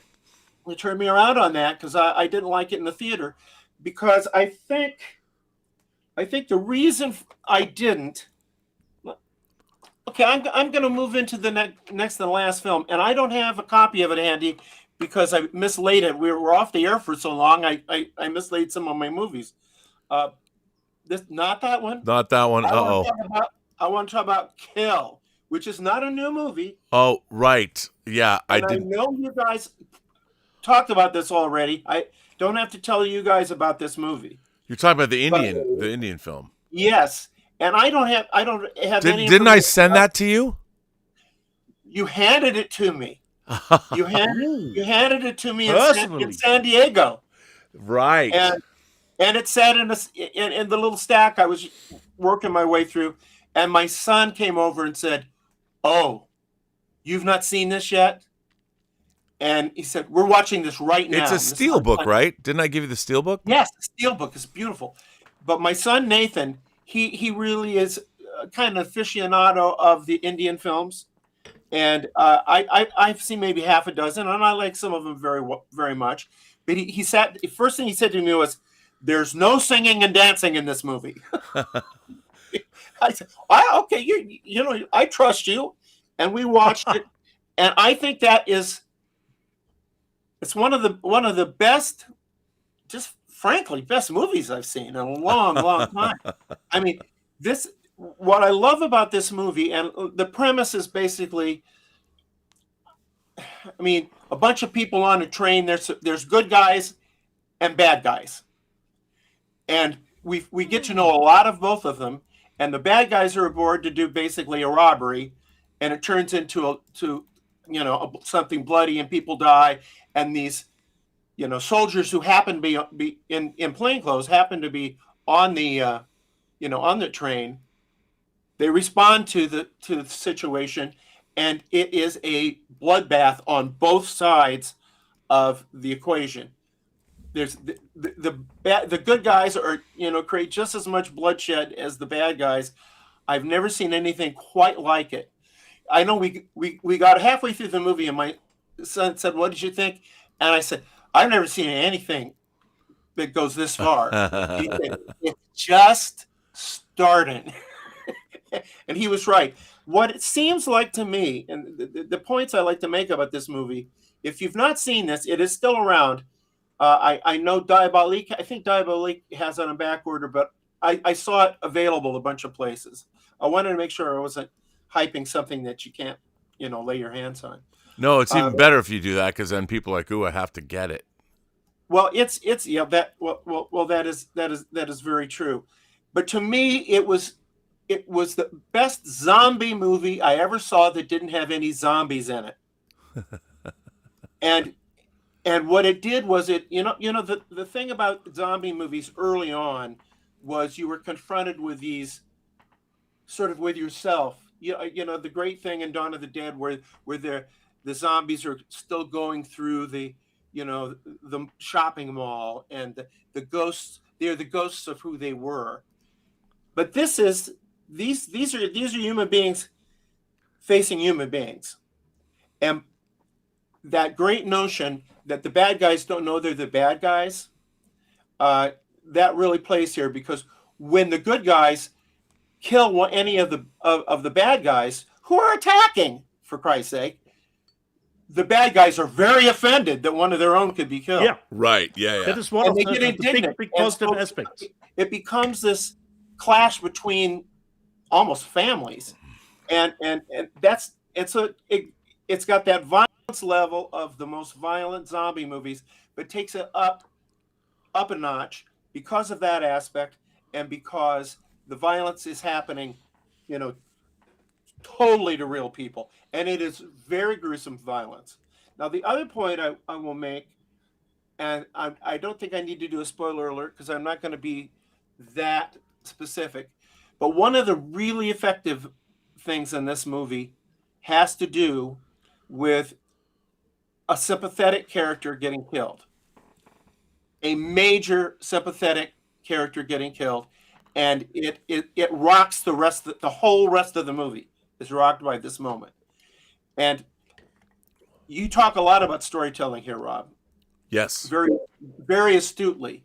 Why, thank you, Max. Well, one of the things I learned early, in fact, I learned it when I read Dick Tracy by Chester Gould. The second Dick Tracy story I read was about a bad guy called the Brow, who he actually appears a little bit in the Dick Tracy movie. And there were a couple of young women who were singers that were kind of like the Andrews sisters, but it was just a duo. They were called the Summer Sisters. They were very cute. They're a little naughty, but they're very cute. And they were in the strip for a couple of months. And then Chester Gould, the guy who created Dick Tracy, the artist, the writer, drowned them in a car. He drowned, this is like 1944 or 43. He drowned these two sympathetic characters in a car. And when you're reading it in a comics format, daily comics format, you keep thinking, well, they're going to get out of this. They're going to get out of this. They're up here and they're breathing at the top of the car, that's submerged. No. And then you see them floating and they're fucking dead. And I'm like, I don't know, 9 when I'm reading this, or 8. And I learned then the power of killing a sympathetic character. Not at the beginning of the movie, not even like Psycho, but midway. If you can kill somebody sympathetic midway, it's going to do something to the brain of the reader Well, all bets are off. Bets are off. Once you've done that, you've raised the stakes existentially across the entire story. Yes, and I do it now and then. I don't do it routinely because then it just becomes another trope, right? Mm. But I'm not afraid to do it, and I want you to know I'm not afraid to do it. And that there's power in that. It's like Kevin Bacon and JFK. People gots to know fascism is coming back. So anyway, I loved Kill, and so that was. I'm happy to have given that to you almost a year ago. Actually, 2 years ago. No, a year ago. A year ago, yeah, okay, a year ago, right? Because you were at Comic-Con. We've known each other like 2 years. I mean, it's crazy. Yeah, but we've only, yeah. So very exciting that that I'm glad you got to watch it. It was a great disc. I think that's a Lionsgate disc, isn't it? It is. And that's and anybody who skipped that or thought, well, I don't like that Asian stuff or that Indian stuff. No. Do you guys both agree with me on this? Totally. Yes. That's why I gave it to you. And we shouldn't forget, not only get that sympathetic character killed, it is then at that moment the title screen appears. Right. And we go, let's fucking go. At the end of the let's fucking go. Out of my chair at that. My son was just like watching me, waiting for that to hit me. Because I thought that was I talked to him and said, well, that's the best pre-credit sequence I ever saw. Way into the movie. Because I think we were already half an hour in the movie, or 40 minutes in the movie. And because of the word, it's announcing to you, it's the stakes All bets are off. just got raised. Yeah. I love that. Perfectly placed. Perfectly placed. And I have to say, I'm wrestling whether to show it to my wife Barb, because she likes a certain kind of. She'll watch a zombie movie, you know. I don't know if she can handle it. I don't think my son thought I might be able to handle it. Oh, I was just laughing, and I was a pig in shit in this movie. I'm sorry, I'm a degenerate. I love this movie. That's why you're on here. That's why you're on here. The degeneracy of, you know, we're here to teach the younger generation about that very thing. The namby-pamby, I don't want the trigger warnings, and I don't want to not feel safe, and all. No.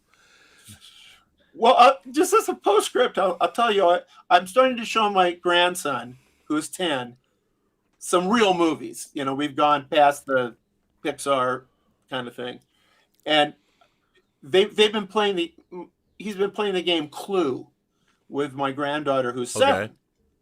So I said, you want to see the movie Clue? Now, the movie Clue isn't very good. No, it's not.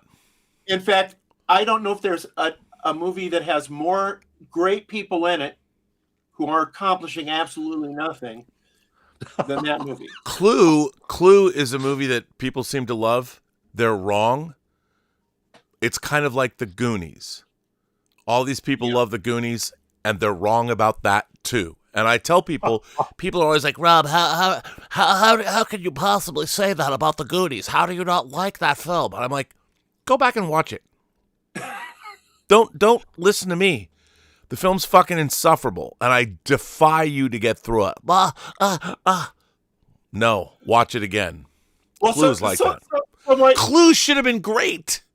So my granddaughter, who's 7, also watched it. Was fascinating about these two kids are very, very smart. Okay, I know all grandparents think their kids are smart. Most of your kids are not smart grandparents. Well, I would believe your grandkids are.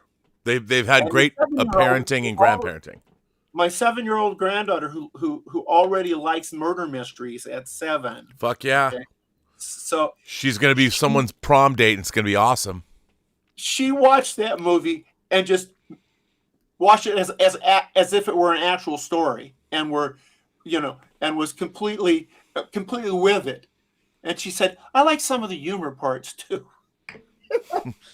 Okay, and then my grandson, my wife, they just live up the street from us. My wife walks him home after the movie's over. And all the way home, he critiques the movie. And of course, I'd shown them the extra endings, which are on the Blu-ray. You know, it's because they shot 3 endings.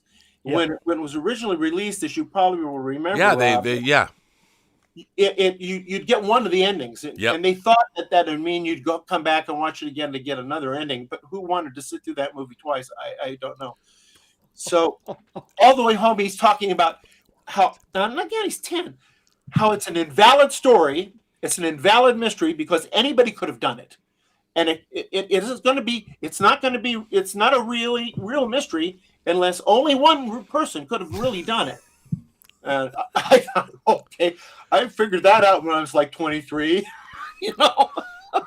So anyway, and I have bad news for you guys. Well, good news and bad news. Good news, on our Mother's Day weekend, my mofo special, where if you come in and admit you're a mofo, you 50% discount. We were sold out. But now this weekend we had to close down because there was a lot of damage done. Oh, you're talking about the C-Wing. I was thinking that every time I'm a mofo, I have a special board that I put a chalk mark down on. Well, arguably, mofo is a expletive or just a noun. Or it's a point of pride. Yes, point of pride. I mean, Shakespeare wrote about it. What the hell? So Well, anyway, I don't mean me. I mean mine. I mean other people's. Like Sure I you do. shoplift the pootie. Just saying. well, anyway, it seems like all my special weekends end up with us having to next weekend doing a whole refurbishing of the. So we're just coming up kind of. So again, You're losing money. That's why the check wasn't too good this week, gentlemen. Well, you know what? I saw the insurance claim and I forged it, and it's good. It's fine. Oh, We're getting reimbursed. Don't worry. We will make it up. I mean, although I have to say, Max, I really appreciate in this day and age that you are pushing the boundaries of what's acceptable.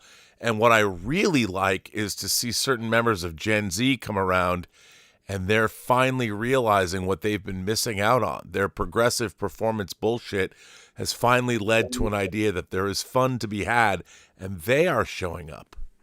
well, I sent you guys my blog this week where I wrote about one of the things I wrote about is in defense of Gen Z, they're coming around to physical media. They are. But it doesn't help us and our collecting cause because they're coming around by going to like Goodwill and spending $1 or $2 on it on a DVD. Yeah, because those jobless fucks can't afford anything. They're moving home with their parents, and they expect mom and dad to buy everything. And how do you convince, someone like myself, if you're not a physical media buyer, they're like, you don't need physical media. We're already paying for your streaming services. Well, it's interesting to me that physical media is getting this kind of comeback, but it's the two areas are very cheap used stuff and then high-end Expensive box sets. Well, Max, remember, it's like being a great drug dealer. You give everybody their first free 8-ball, you hook them, you string them, and then you get their money. That's how I used to do it. Well, I just want to say right now, and you can hold me for a minute if anybody has any questions on, but I want to wish you both a happy birthday. Thank you. Max. I wish Rob won the day before his birthday because I knew there'd be an onslaught on his actual birthday. So I wanted to be first in line. So thank you, gentlemen. It's been a gift to me that you've allowed me to be part of this program. Well, it's not you're leaving. It's you're our not pleasure. leaving. Yeah, you're not leaving. Correct, Max. Because I have a question from the live chat for you, Okay. Max. I wanted to inject it at the beginning, but now it's at the end. From Brian Knight. Can you ask Max how his Sam Spade series will differ from the miniseries Monsieur Spade? Well, it will differ primarily from the fact that I never watched that series because I already knew I planned to do this when I think that series was something that sneaked in before things went public domain, so the state probably got got that sold while they still owned it. But I have to avoid anything anybody else writes about Sam Spade, and my concept is to stay with the book that you gentlemen have was to really be a sequel to the original book, to use as many of the characters were there in the situations, and basically just be part two of part one. Now I've run into, as I was mentioning at the beginning, I'm running into now that I'm jumping at 10 or more years, I'm in another era, and I have to think through how does that, because I'm not just taking him like, say, Nero Wolfe or Perry Mason, where they just stay the same for 30 or 40 years. As you know, Rob, for my Nathan Heller series, Heller ages and throughout depending on the year. 30 years. Yeah, and so I wanted to take that concept and say, well, what would Sam Spade be doing in 1939? And then the third one, which I haven't started yet, obviously, but it's going to touch on the McCarthy era, which is really loaded because Hammett was a victim of the McCarthy era.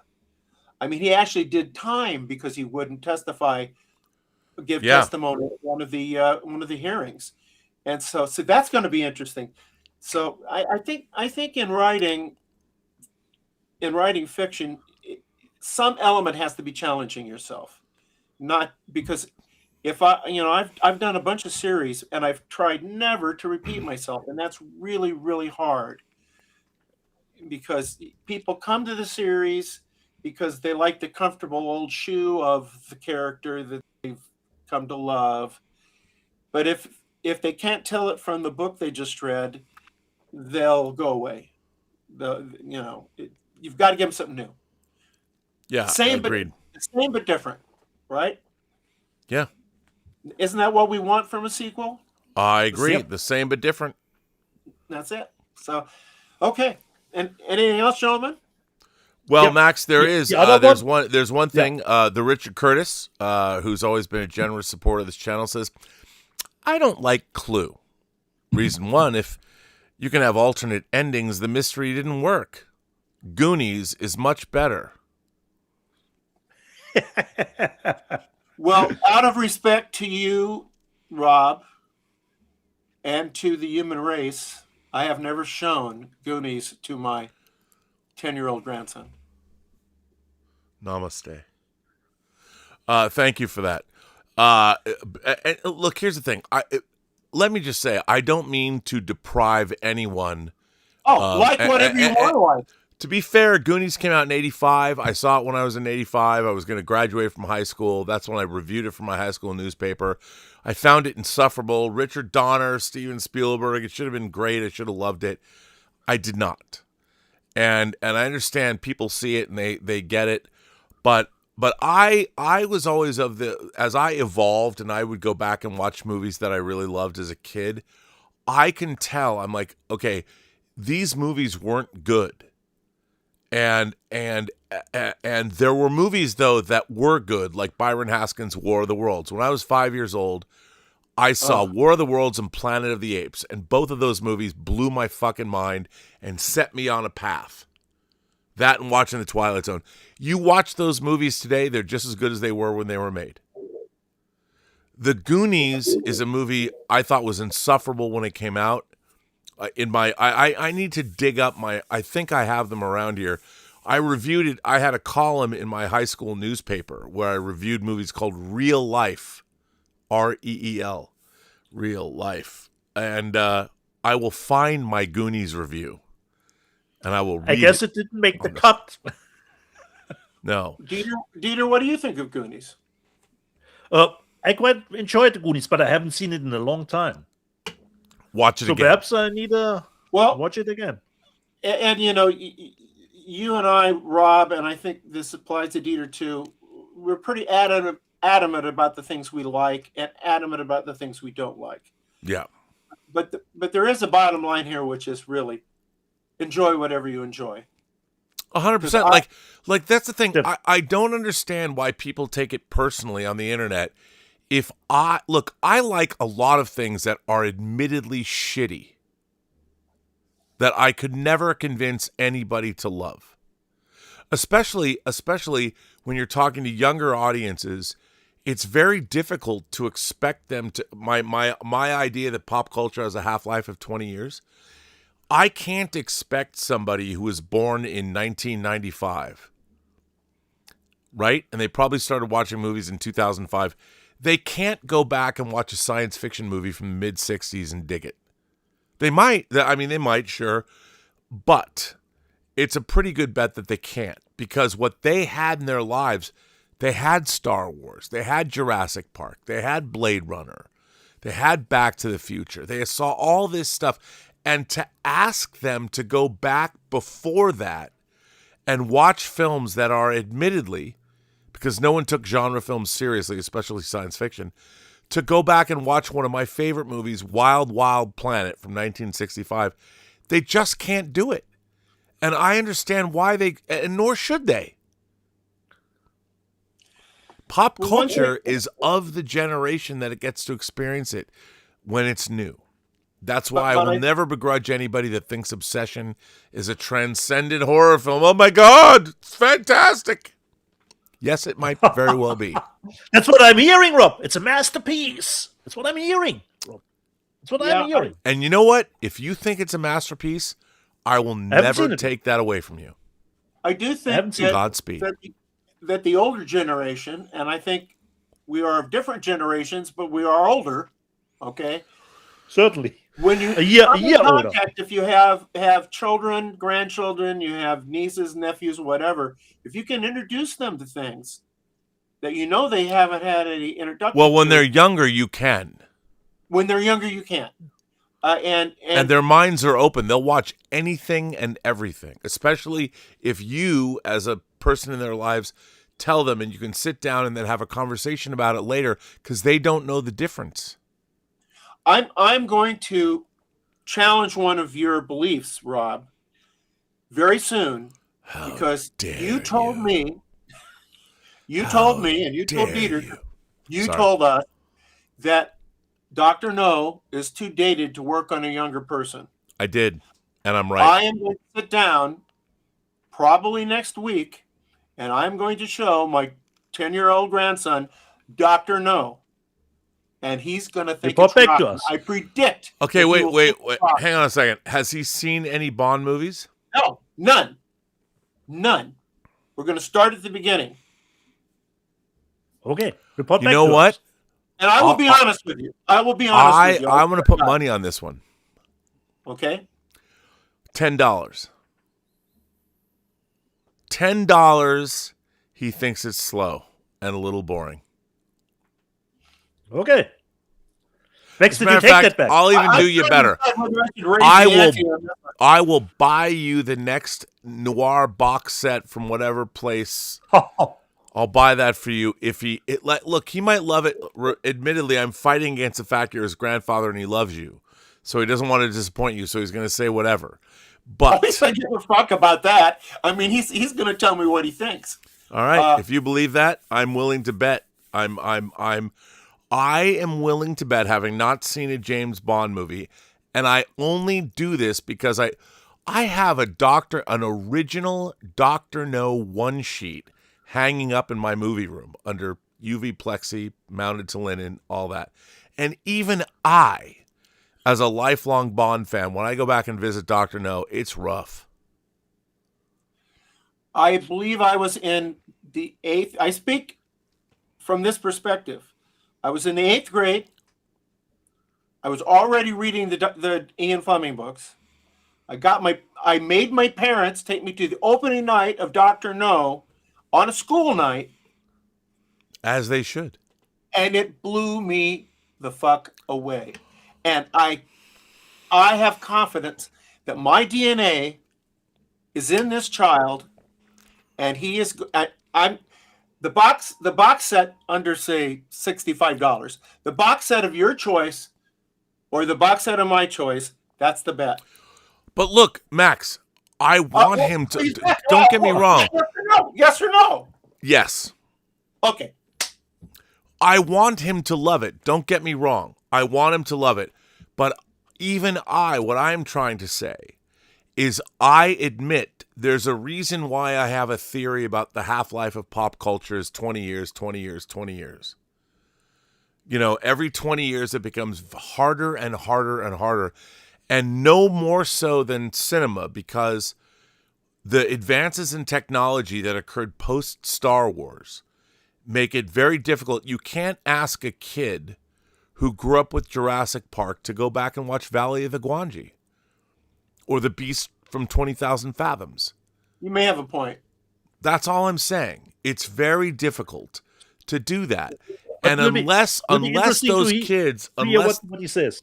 Go ahead, Dietz. What? It will be interesting to hear what his grandson has to say. Yep. Perhaps Max will go, should we do the second one after that? I'm good, Grandpa. I'm good. After Dr. No. We'll see. Look, I would say this though. I would say this if I might offer a alternative viewpoint. If he's never seen a Bond film, you've got to give him a Bond movie that will bring him in. I would tell you to have him watch The Spy Who Loved Me first. I wish we could do that, because I was going to say that my proviso for you is if I were to show him a Roger Moore movie first, he would not be enthralled. I'm a Connery guy through and through. I am too. Don't open the never say never again door again. I'm not going to do that, but I would say this. I would not start a 10-year-old with Dr. No. Well, I would, and that's why you're going to buy me a box set. Okay. Like sticking to this guy. I'll report back next week. Here's the thing. What do you about? You might put him off the. I'm only saying there's a risk that you might put him off the Bond franchise forever. I know, but I would say if you're gonna go Connery, I would start him with Goldfinger. That would be a much safer bet. I will grant you, but I know he would want to start with the first one. I know what his mentality is like, and I've rewatched Dr. No recently and thought, what's Rob talking about? This is great. Of course, it's great because we think it's great. You have to look at it through the eyes of a kid. I'm telling you. You think I'm not looking at stuff through the eyes of a kid? How long have you known me? Look, I'm just saying.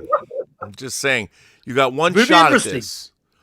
I would say establish the Bond thing first, and then you can go back, and he'll be like, wow. And then you lead him, I'm just saying, Goldfinger, a girl gets painted with gold paint, and at the beginning, James Bond comes out of the ocean in a wetsuit that becomes a tuxedo. I'm only saying that is awesome. It's a great. It's a but great. We'll see. We'll see what because I'm going to get my box set, so that's good.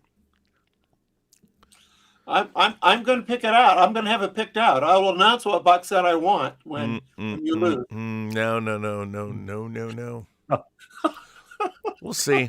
And the problem is, what you're going to do is his expectations are going to be mediocre compared to what they should be. I'm not going to tell him anything about our bet because he'd throw it. Of course not. I'm just saying. We'll see.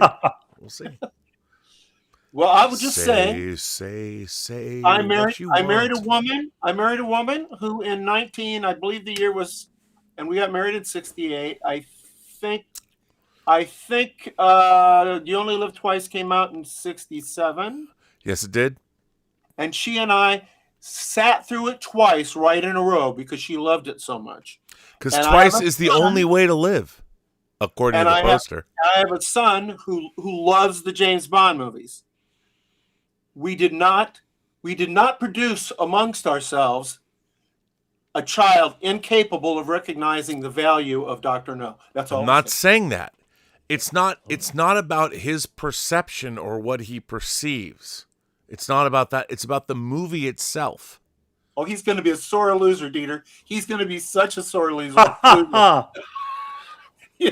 Fingers crossed, Mix, on that front. Hey, you know what? I'm willing to stake my reputation on this. Okay. We'll see next week. Reputations. Which one? Such as it is. Well, I better get out of here before I make any other bets. One last thing, Max, because I was expecting you answer to that question in an email. You said you would send me an email. I didn't get any, so I'm asking the question again from our director, Eric van Schoor. Oh yeah, please. Yes, I ask me the question. The question to Max. Which season of Inspector Barnaby Midsomer Murders, the collection that Max showed 2 weeks ago, is the one with the 4 mysteries which even your wife couldn't figure out? In Germany, the series seems to be split up into 36 series plus specials. Do you have the title of the episodes on hand? I would love to start with the 4 modern home runs you recommend. Well, let's see if I've got this here. It's series 25, and they're the newest ones. I do not have the names of the individual episodes, but if I was starting somebody out on Midsummer Murders, I'd say watch the first season or two, which were based on the original books and have the original cast, and then get the most recent available. And it is this one right here. Okay. And all four are good. They're all four good. And I think she had maybe one or two of them figured out, and she could figure any of this stuff out. So they did a good job in this season. They did a really good job. So if he can buy it from America and get Series 25. Is it? Yeah. 25. Nice. All right. And tell him how much I love that movie he made. I think the next Mad Max should be turned over to him. The next feature. That would be nice. Wouldn't it be? I think it would be. Gentlemen, it was great to be with you guys again. It was great to share your birthdays with you. And I can't wait to see what the results of this is going to be. Yeah. For the bet. Yeah, it's going to happen. Why not? Oh, wait a minute. I think my grandson's going to a comic book convention next Saturday. I will have to. I'll make it happen anyway. I'll make it happen. I will not renege. I will. I will. It's going to happen. We shall see, Okay. Max. We shall see. And By the way, I only speak for the good of your grandson. That's all. And I'll be a good loser if I would happen to lose. It's not about losing. It's about winning your grandson's love of the Bond franchise. That's what it's about. Number one. I'm not going to show him, Moonraker, for Christ's sake. Don't you dare besmirch Moonraker. I have a beautiful custom-built Moonraker shuttle right up there. I didn't build it, but it's built, I'll smirch that all day long, buddy. Dr. Goodhead. Well, How about this? Take care of Mr. Bond. See that some harm comes to him. Come on, man. How about this? Michael Lonsdale is Hugo Drax. No. That's By the way, Bond Moonraker, for those of you who believe in the weird QAnon theories, Moonraker is the movie that proves that we're living in a different reality because the Mandela effect, well, here's to us. She was wearing braces. Now she's not. We're in a different timeline, bruh. Just saying. That you take Moonraker quite that seriously is something I'm going to have to mull for a while. Okay, you know why? Because Corinne Clary, who works for Hugo Drax, was in the story of O. I take it very seriously. Oh, okay. I'm going to go before I get myself in any more trouble. Okay. All right. Thank you, gentlemen. People are like, what is the story of O? I know, it's hard to explain. What a pleasure to be back with you guys again. When I didn't get the link today, I thought I'd been booted. I sent you the link. So sometimes it was the same for me too when the email account was coming in late. Well, now I feel wanted again, and I sent it to you at the same time. You can see it on the email. Yeah. You can see when I sent it. All right, guys. Max, we love you. And by the way, we haven't. It's in Dieter's background, but Max's most recent work is The Return of the Maltese Falcon, and there it is in Dieter's background. This is the return. Max's favorite author, Dashiell Hammett, who wrote the original Maltese Falcon that was made into the very famous movie. He waited until it went to the public domain, and here it is. You can buy it now, and he's been contracted because of the success of this novel to write 2 more Sam Spade mysteries over 2 decades. Fuck yeah. So go purchase this. It's available in every format right now on Amazon. Go buy The Return of the Maltese Falcon, and if you want to, get the original Dashiell Hammett Maltese Falcon novel and read them both. You know what else they could get? Little thing I like to call True Noir. The assassinate. Oh wait, since you brought it up,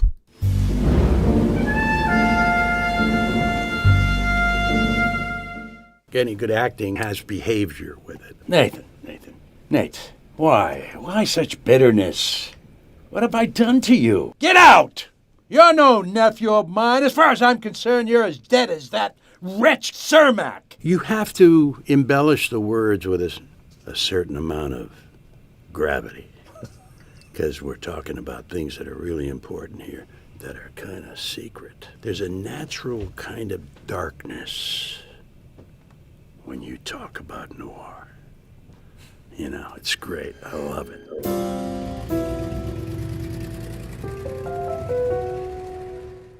How great is Bill Smitrovich is in our audio drama? My lord, I mean, we're talking Crime Story.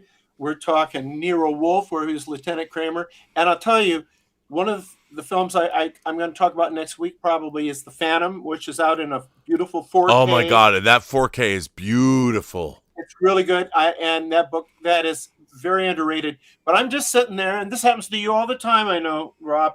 So my wife watches this movie, which I saw in the theater when it came out. And all of a sudden, there's Bill Smitrovich in that movie. And I'm saying, he's in my audio drama. That's Thank you to Christine Sheeks, our producer, and also casting director. Yeah, and we'll talk about Phantom next week because that's a really underrated movie. I totally agree. And the 4K is beautiful.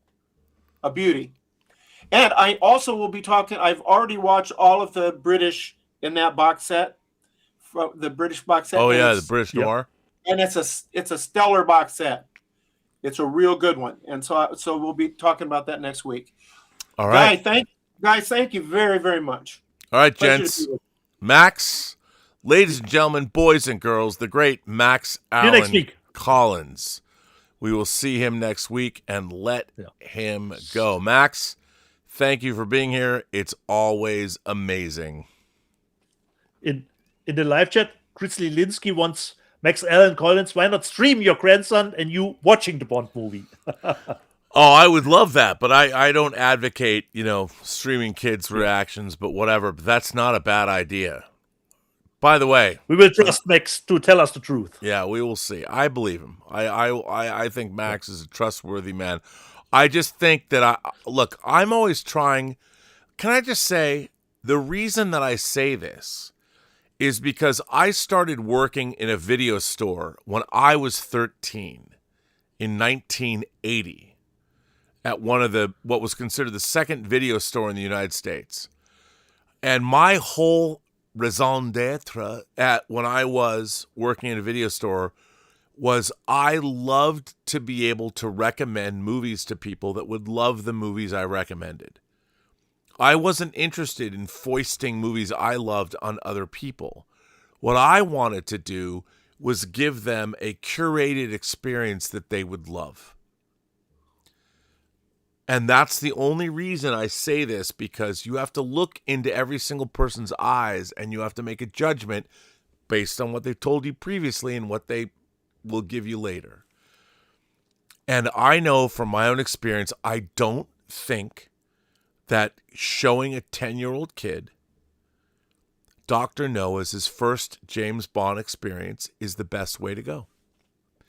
Because the film... I'm with you, actually, Rob. It will be a nice experiment. Yeah, it'll be... But here's the thing. If it doesn't work, if the kid's like, that was all right, what you've done is you've deprived him of 24 other movies. That's the thing. And the reason... The Spy Who Loved Me was the first James Bond movie I ever saw in the theater. And I'd been watching James Bond with commercials on TV, in a little TV, NTSC. But The Spy Who Loved Me was the first movie I got to see. It was after Live and Let Die and Man with the Golden Gun, where it won 6 films. It was a return to the widescreen epic. It was 1977, and it came out 2 months after Star Wars opened. So I was looking for awe and wonder. And when I saw that fucking movie, that opening scene, Bond is making love to a woman. He gets a printout in his digital watch. He skis out off a mountain. The Union Jack opens. And then you go into it was fucking unbelievable. Unbelievable. And I'm like, I'm fucking in, man. And I love Bond already, but seeing that movie, I mean, you got Anya Amasova, Agent Triple X, and Bond squaring off against General Gogol and M. It was dope, dude. It was dope. And I'm like, and by the way, Moonraker was the second. Moonraker is basically a remake of Spy Who Loved Me, which is kind of a remake of You Only Live Twice. Christopher Wood wrote both screenplays. I think Moonraker, people look at it now as being goofy or whatever. Fuck them. Moonraker fucking rules. I will defend that movie till the end of my days. Just saying. Okay. So where are we at? Where are we at, D? I don't even know where we're at in this show. Let me just finish up. There are some super chats, and I would like to catch up with them. So, Correct. The Richard Curtis says, I would love to go to Washington State to see both Seattle and Leavenworth. If we could meet up, I would be sure to guide you around Manchester. Oh, I would love that as best as I could. Same goes to Max and Dieter, too. The UK food can be pretty good, honest. I found good food in the UK. I've been to the UK twice, and I've had a great experience both times. Richard Curtis goes on to say, the CDs I bought in Manchester were the best of both Harry Belafonte and Gil Scott-Heron, Whitey's on the Moon, and the Weapons soundtrack, which is cool. Danzig, 1979, renews their membership. He's been a member for 28 months. Richard Curtis, I already did the Clue. I did the Clue that he said. And let me just look here and make sure the tips were good. We're covered. We are done. Should I go back to you for showing the rest of your physical media? We can do that, Rob. We can do that. Why don't we do that? Because I would jump into the more elaborate box sets, even if I have some smaller titles too. But I would like to show that one set specifically because I couldn't do it 2 weeks ago. So this is a little bit of a leftover. Because, Rob, you had this in the news section, and I was a little bit baffled at first, and I thought, wait, are those the movies based on the novels from Karl May? And he said, yes, Dieter, they are. And I said, okay, I need to get that because those were part of my actually childhood. So I got from Eureka the box. All right, set I'm going to give this up to you. Give me a couple minutes. I give you the floor, Dietz. Yeah. So I've got the box set from Eureka, which is under the term Adventure Calls, and those are actually German-produced movies, international-produced movies, and they come in nice digipacks. Those are not 4K, but there are restorations of those movies, and those are movies that I watched when I was a child. But back when you were little, at least for me, I didn't know who directed it, who was the producer, and all the stuff that Rob is probably already learning, filling his head with. But now, considering the bonus features were actually a little bit even more interesting to me than almost the movies, because I learned way more about how the movies were done when they were shot. Because for me, two most prominent people from those Karl May novels is, of course, Old Shatterhand and, of course, Winnetou. But what I didn't know, there were two actually competing producing studios. We had Rialto, who did all the Winnetou stuff from Karl May, and then we had from CCC, was the company called, from Arthur Brauner. He snagged up all the rest of the rights to all the other Karl May novels. And this actually is not based on a Karl May novel, but the characters went into the public domain. So he did just make a Winnetou Old Shatterhand movie, which is actually not based on a Karl May novel, but he could use the characters and the actors to play them again. And what I love, especially about the Eureka box set is they're actually using the German titles for it. So Winnetou and Cheddar im Tal der Toten. So you get actually the German printing on it. And the original sound is actually German, but they were, of course, dubbed. Because Lex Barker is the only, actually, I think he's the only combining character or the actor from all those 6 movies, or is it 7? I believe it's actually 7 movies in here. 1, 2, 3, 4, 5, 6. Yeah, 7. And perhaps some other actor. So this were big part of my childhood.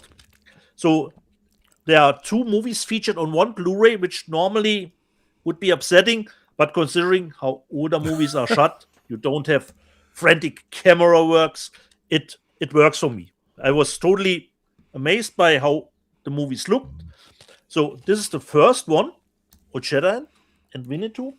And then, since Arthur Browner snatched away the rights to the Karl May novels for other stuff that didn't have to do with Winnetou or O'Shaughnessy, he got to do the other ones from his novels. The set comes with a booklet for those movies, a little bit of history over Karl May itself, and our 2 famous heroes. So we have Der Schatz der Azteken and the Pyramid of the Sun God. So there are 2 movies on this one too. This is more of playing in the Mexican realm here. So we have this one. Then we have In the Kingdom of the Silver Lake, the Silver Line, die im Reiche des Silbernen Löwen. So this is the only movie that's only on one Blu-ray. And we have Der Shoot and Through Wild Kurdistan, durch das wilde Kurdistan. 2 movies on this.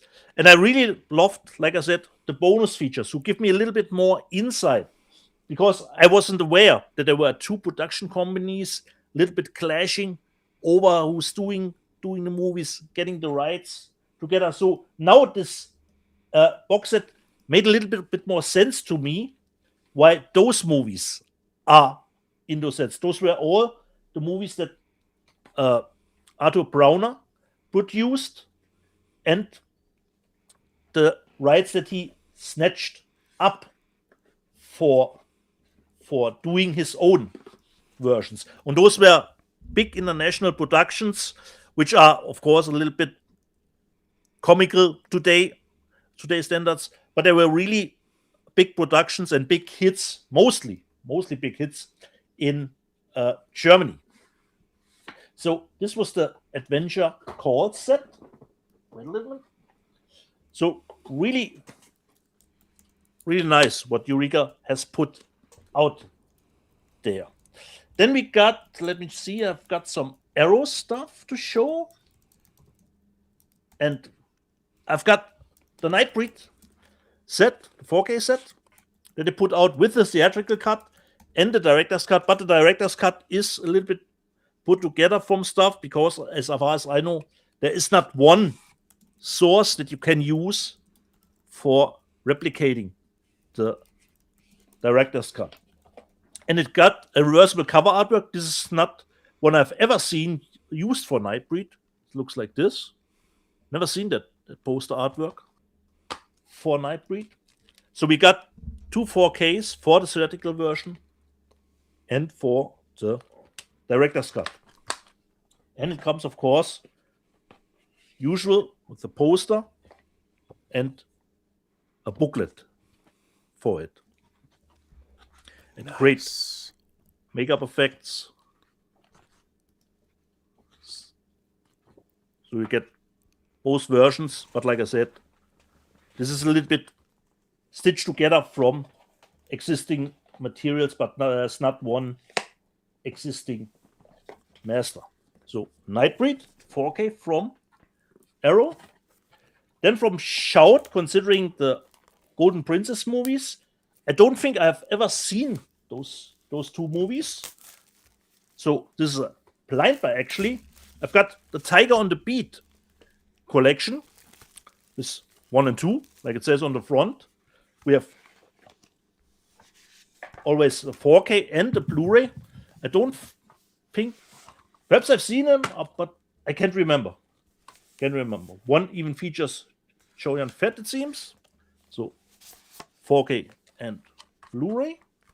First one and the second one. So I don't know if Arrow will put them out in the UK too. I don't think so. I have not seen Tiger on the Beat in the Arrow slate now. So looking forward to them. Don't know anything about it. And we're staying a little bit on the Hong Kong side, but not from Arrow or Shout. We're going to 88 because I had to get, of course, from Jackie the Protector. And it's got, I think, a different cover variation if you order it from the website of 88, but this is the normal one back. And most Jackie fans already know that he did change the movie a little bit for the Hong Kong audience. He added, I believe, fight sequences, but we get 2 4Ks and 2 Blu-ray versions, and you get the 3 versions. So you get the US theatrical and the Hong Kong and the Japanese version, which is a little bit different too. But I'm expecting here a little bit of shifting qualities, considering the Hong Kong and the Japanese versions. I would assume that the US theatrical has the most constant picture quality for the Protector. And this was actually a movie that I saw back in the day in the theater. So it was actually one of the first ones that I saw with Jackie. And pretty big book that 88 put out with the Protector, because there's a little bit of history with that one. And of course, we've got the poster, which should be the known cover variations. Oh, a little bit the also known one, and the new one. So Protector from 88. So let me just put that back. Just asking, Rob, are you back? Dude, I'm here, man. I'm Rob? here. Okay. Then I give it over to you. I still have some titles left, Rob, but I give it over to you. So, all right, Protector, I'm ready. second hall. I'm ready. I'll give you my my final things. Okay, let me delve into the 4K discs that Kino Lorber sent me. The first, I really wish I liked this movie more, but it's just not good. I think everybody knows it's not good. Michael Fassbender and the Snowman. Oh, never seen it, Rob. I just heard bad reviews. I've never seen it. It's really disappointing. I don't know if I'll crack this open. I mean, I admire Kino Lorber for putting it out, but I can't. Look, I can't sit there and go, "Great, I have the Snowman." It's not good. You know, and I don't know why it went so wrong, but it did. Not a great film. Then we have The Great Outdoors with John Candy and Dan Aykroyd. I kind of think this movie's funny. It's 4K, you know. Not necessarily my thing, but hey, it's a comedy in 4K. Now, what do we have next? Kino Lorber, Jamie Lee Curtis, one of the quadrilogy of Scream Queen titles, Terror Train, from I believe 1980. Yes, 1980. I always thought this movie was kind of slow. I haven't seen it in a long time, but it's still Terror Train in 4K. It probably is. It probably is. Probably. You know, what are you going to do? And then, of course, John Lithgow and Harry and the Hendersons. What a delightful Amblin Entertainment production. Harry and the Hendersons. Again, 87. I want to say William Deere, Bill Deere, who directed both If Looks Could Kill and The Rocketeer, directed Harry and the Hendersons. Awesome. So there you go. That's there. And then, bro. You got it. The last Kino one. Cult Spine 48. Ilsa, the Wicked Warden. Now, as everyone probably knows by now, these weren't always going to all be Ilsa movies. So this movie was also called. Wait, I have to get it out of here. Yeah. Greta. It was not alternate box cover Greta. So here we go. I love the fact that Kino Lorber is putting these out. Ilsa the Wicked Warden, starring Diane Thorne, a.k.a. Greta. Fantastic. Then from Mubi, Dieter, I got this Time I for love. you. Time I love. Yep. Time I love. Yep. Time I love. Okay. I have not seen this. Lynn Ramsey, Dime Okay. I Love. Alvaro loves Lynn Ramsey, and of course J Law. There You must she be is. in the right mood set, Rob, for Time I love. I am always in the right mood set Okay. to watch Die Watch My it. Love. Had to get it. We have to talk about Yeah. Kevin. Then one of my favorite movies of the last 2 decades that I love. I didn't think it would come out in 4K, but it did. Moneyball.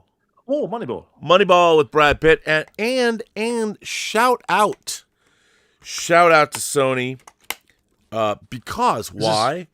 Because the O-ring is different. Yeah, I was wanted to ask you about it because I only know that other cover art. Right? How cool is that? You guys go, Nice, go, man. go. You got the O-ring, you got alternate artwork. I love this movie. I think this movie's fan-fucking-tastic. It's great. And then, the 2 piece de resistance. The last, I believe, of the Jean Rollin movies from Indicator. First, we have, in the beautiful slipcase, The Grapes of Death, his zombie movie, and of course, Indicator does such a great job with these. Now, of course, you can fit this in there, and this also has. Yeah. Correct. So this That's how you do is it. 4777 out of 6,000. You can add it in there, and of course, you always get a great book. These, I don't think Jean Rollin. There is an argument to be made that Jean Rollin's films, with what Indicator did, might be the best representation of one individual filmmaker in the history of home video. Here's the disc itself. Right. They spare no expense. The transfers are amazing. Are these the greatest movies in the world? I don't know. If you like sapphic vampire movies, and who doesn't, I would say okay. But to end my week, my very favorite Jean Rollin film, and I got to give a shout out, the first time I ever saw this was I bought a laser disc 30 years ago out of the back of Tim Lucas's Video Watchdog magazine. And that is my favorite Jean Rollin movie. I know everyone's waiting. What is it, Rob? It is The Living Dead Girl. This is a lyrical, zombie, sapphic, erotic, Living Dead movie. And again, what did I get? I got 3884 out of 6,000. There's the card. And again, just like you get these beautiful slipcases. Yep. And you also get a chunky book, which is really great on the making of the film. And I love that it's printed on this matte stock, which makes it also very dense paper and thick paper. So this is like heavy. And then you also, of course, get the disc itself with the disc in it. Nice. And this is my favorite Jean Rollin movie, The Living Dead Girl. I'm really happy to have it. First saw it on a Laserdisc I bought out of the back of Tim Lucas's Video Watchdog magazine. So now I have that. And I believe It's been a journey of 3 years, as Indicator has put out, I think, every single Jean Rollin film ever. So this is a journey. They knew what was best. I mean, I think Fascination and Living Dead Girl are my favorite Jean Rollin movies, but So this is the first time it was ever released, Rob? It was never released before? it was on Laserdisc. Oh, on The Laserdisc. Living Dead Girl is on Laserdisc, but this is the first time it's been released on Blu-ray or 4K. These are all 4K. That is my collection. Fight Club is en route. Who knows where it is? Yeah. I don't have it yet. I'm sure you do, probably. I don't have mine, but No, I don't have it, Rob. I don't have it. Because the international one comes out a little later, considering the release date. I think America has the earlier release date, considering the Fight Club Steelbook. So there you go. So I'm done. That's okay. That's my haul. You know, and I have to say, we'll get to the news, but I have commentary to make later. But go ahead, finish it off. Finish us off, man. The last three pieces, Rob, which comes from this little company, Rob. Oh my! Look at that! I've never even got a box with their new logo. Look at that. Yeah, Rob. So I've kept it, Rob. I've kept it because, dude, like you said, that makes my dick hard seeing that box. You know, other boxes usually make me hard, but seeing that box is really great. Unfortunately, the hard disk had to pay customs, Rob, like I used to do, have to do with Umbrella. That's why I'm always looking to put more titles together that at least it's shipping free. You know, that means the box is hotter than normal, and you always want a hot box ready and willing to go to be opened. So for me, I only mostly know Battle Royale, but his older movies are not known to me. So from Kinji Fukasaku, I've got the box set. The box set is actually look at that, dude! That box set is awesome. Also, Kenji Fukasaku not only directed Battle Royale, but he also directed the Japanese half of Tora Tora Tora, and he made Battles Without Honor and Humanity. And look at that box set, bro! Oh my god! So we have the three titles in it. But those are not 4Ks, those are just Blu-ray. We have Hogoriki Proxy War. So never seen any of those titles. We've got Cross the Rubicon here, which actually has a poster in it too. And we have Cops and Thugs. So this is with the poster too. So for me, those are all new movies to discover from that famous director. Of course, we have a small little booklet that comes with it, which probably some essays about the individual releases, and we have some not lobby. Those are probably not. Don't think. Or you could say they are perhaps nice used back in the day as lobby cards. Hey, I switched it correctly and wrong. So some cards for the set 2. So I'm really looking forward to diving into that set to get a little bit more knowledge of that famous Japanese director, what he did before. The other two, it's always great, Rob, when you buy a movie blind and the set is expensive considering the edition, and then you find out the movie is great.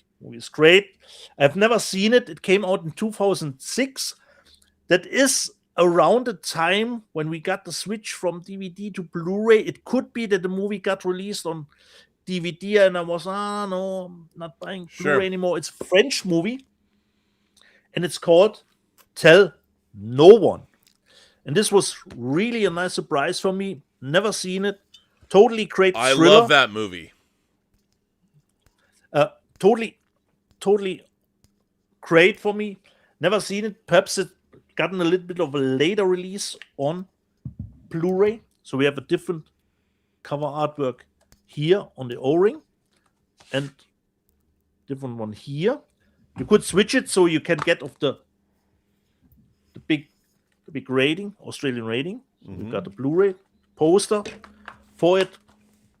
And I was totally thrilled with the movie, considering the twists and turns that it it's took. great, dude. That movie's great. Yeah. And especially for Max with the noir stuff, considering the movie is mostly done in bright sunlight. The director wanted to give it totally different feel Yep. to it. So we have the booklet and we have some cards for it too. And like I said, never seen the movie, never came across it. So it was totally nice after the purchase to find out, yeah, it is great. It is great. It is great. So tell no one. I'll put this aside. And the last one, since we are here fans of the Girls with Guns genre, this is a little bit of a newer one. I think this was the first movie that I saw with Maggie Q, and I couldn't say no to this edition, even if it's not a 4K and not really a new transfer. I only own the movie, which is probably at the same level considering the picture quality. But nevertheless, it is a nice edition of course, Naked Weapon, Built to Kill, Fighting to Live. So we've got that nice outer shell. And we've got this cover artwork here. And this is a movie, Rob, from, I think it's 2002, which you probably couldn't make today anymore because of stuff that's in it. So we've got the new poster artwork here, and it has some new features on it, but mostly the features that already was back on a DVD. And we even get a booklet for it.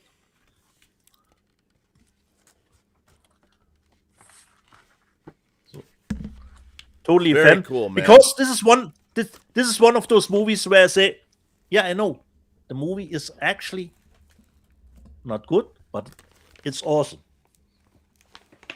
Because it is style over substance, and we have some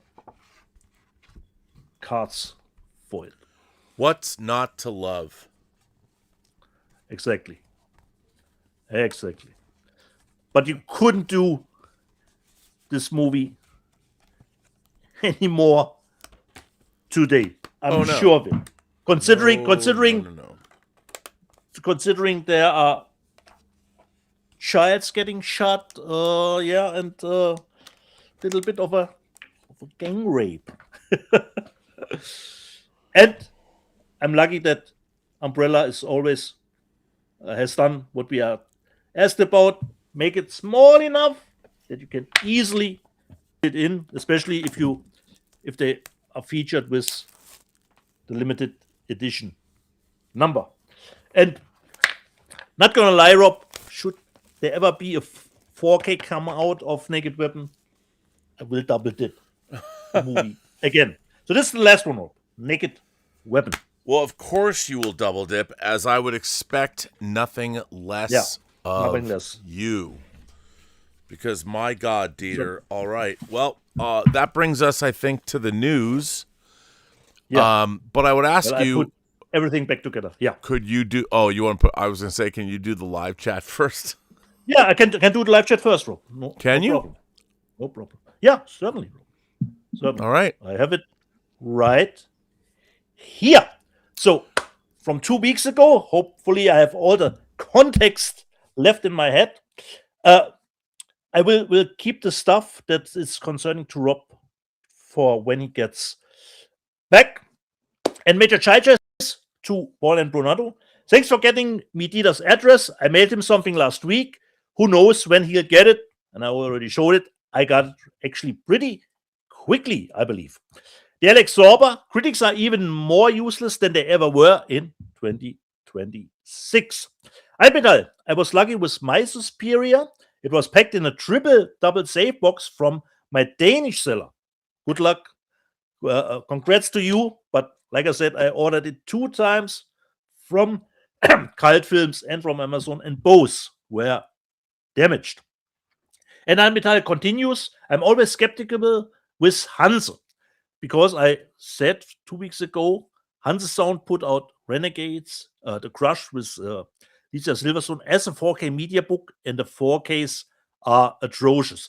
The only good thing that I can say, the Blu-ray for Renegades looks fine. It looks like they did some AI stuff just over every 4K release that they do. So, yeah, I should be skeptical for considering that label, but at least the Blu-ray were fine. Paul in Long Beach, I love when DIETER gets judgmental, which is 24/7. And Paul in Long Beach continues. I showed the Jurassic World edition that I bought because I can't help myself, even if Max just means the best for me. Don't buy it either. I bought it, and Paul in Long Beach says, congrats on Locust Porn, DIETER. Shonen Kaiju says Resurrection is great, the movie that Criterion put out. I didn't get around to it. I will need to make some time to watch it, but I haven't seen it. But he says Resurrection is great. Okay, this is addressed to Rob. Clarence Maxwell, the entire show is almost yours, DIETER. Yeah, Clarence, I can feel it, especially when Rob says, can you take over? Then I can feel it here. Major Chai, so no more Let's Get Physical after Rob turned 60. Who knows, Major Chai? Which means we only have 1 year to go. Paul in Long Beach, oh my fucking God. Tears for Fears, The Hurting is an incredible debut album. Okay. Tony RL5375, I need those children shouldn't play with Dead Thing sloppy cards. Hopefully they were on eBay and you taken the plunge for Rob. And Alpedal continues, well, Rob, as I dived 2 or 3 years later deep into goth music, Tears for Fears isn't. You by now says, I plan on dropping 50 pounds as well. We all do. Wait. Hang on. He says, what about... I'm not sure what he's saying. When it comes to the hurting. To the hurting, he said, Rob, that was Paul in Long Beach. Oh my fucking God. Tears for Fears, The Hurting is an incredible debut album. And it was Alpedal that says, well, Rob, as I dived 2 or 3 years later deep into goth music, Tears for Fears isn't, because you said, Rob, it's a little bit of a goth album. That's what you said, Rob. He says it's not. The Hurting is a fucking goth record. Not the rest of Tears for Fears output. Not Sowing the Seeds of Love. I'm saying The Hurting is a goth record. And by the way, I am correct. As always. So I go back to the live chat, Rob, because of the first one. What's your eBay account from Slice Night from Keston? What's your eBay account so we know where to buy the lobby cards, the posters that you Okay, well here's where you go. The eBay account is Find Your Niche is the name of the store. But within Find Your Niche, the sub-store is RMB's Imagination Connoisseurs. And by the way, if I might, I don't want to rat anybody out, but last week when we were putting more stuff up, one particular item sold, the lobby cards for the movie Midway from 1975, which is actually the second Sense-Around movie that ever existed after Earthquake. And somebody from this community actually bought it, and I was watching it in real time when they purchased those lobby cards. So where you want to go is Find Your Niche, and then within Find Your Niche, you will see that seller has a 100% satisfaction by all people that buy from eBay. Then you're going to want to look for RMB's Imagination Connoisseurs.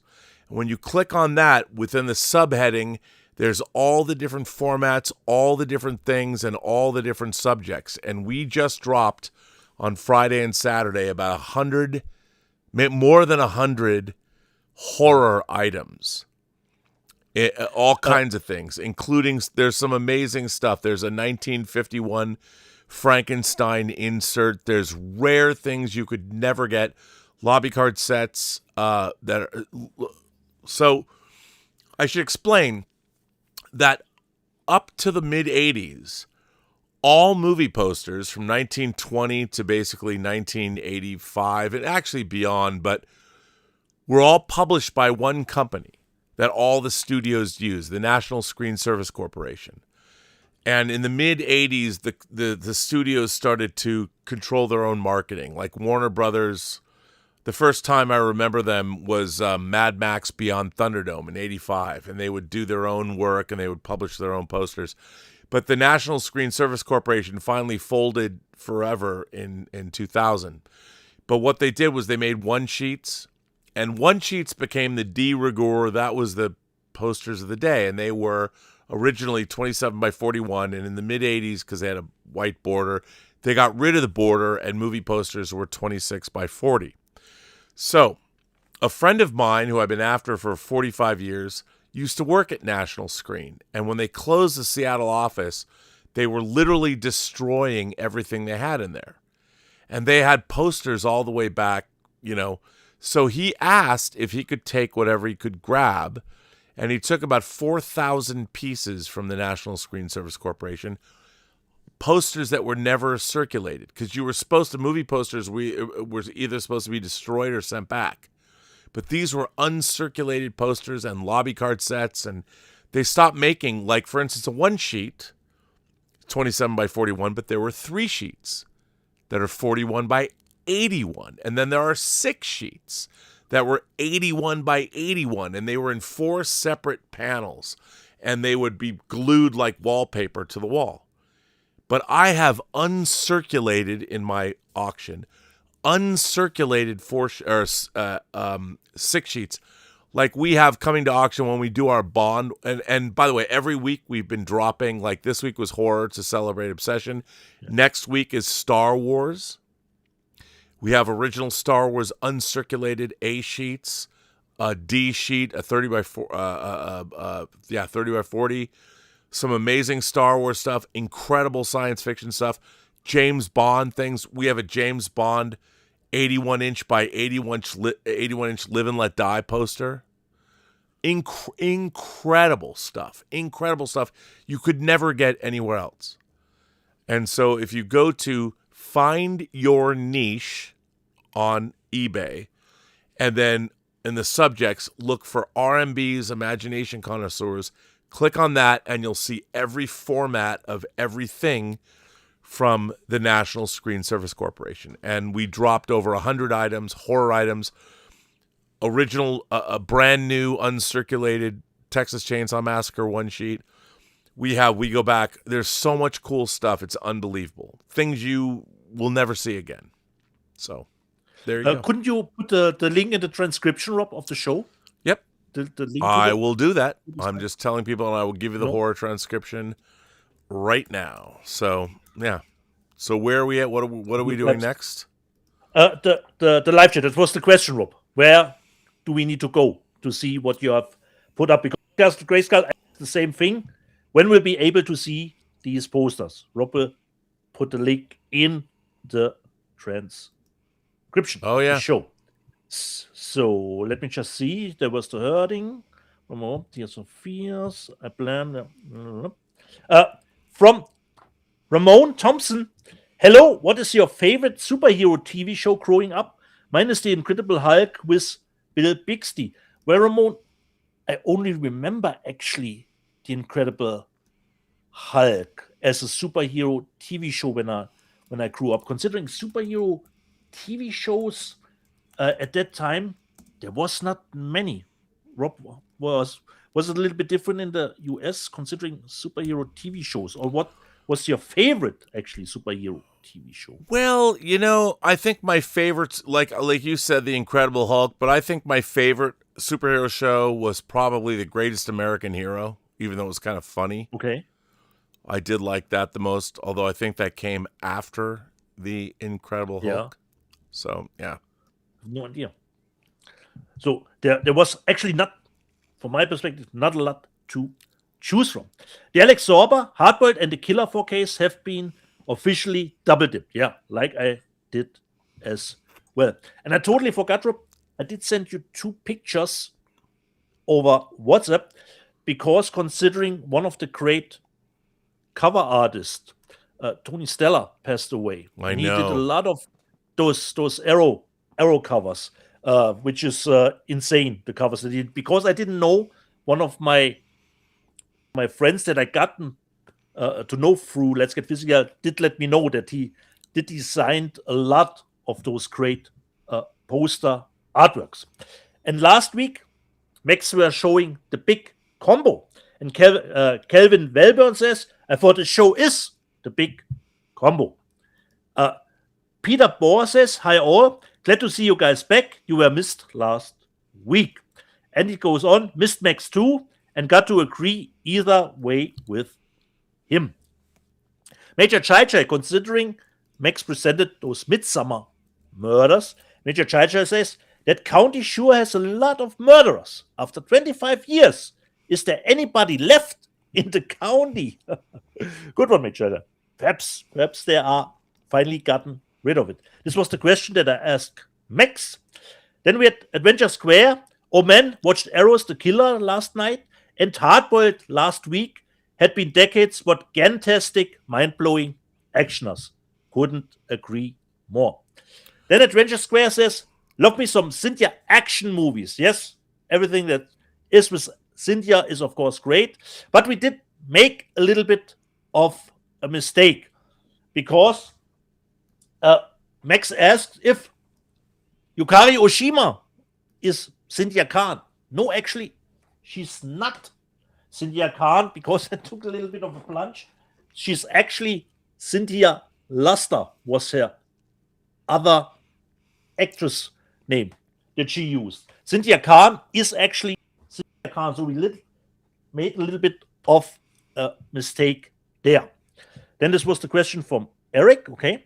Then we have Chrono Scott with Explorers, which will come out, explains why they are dragging their feet on disclosure.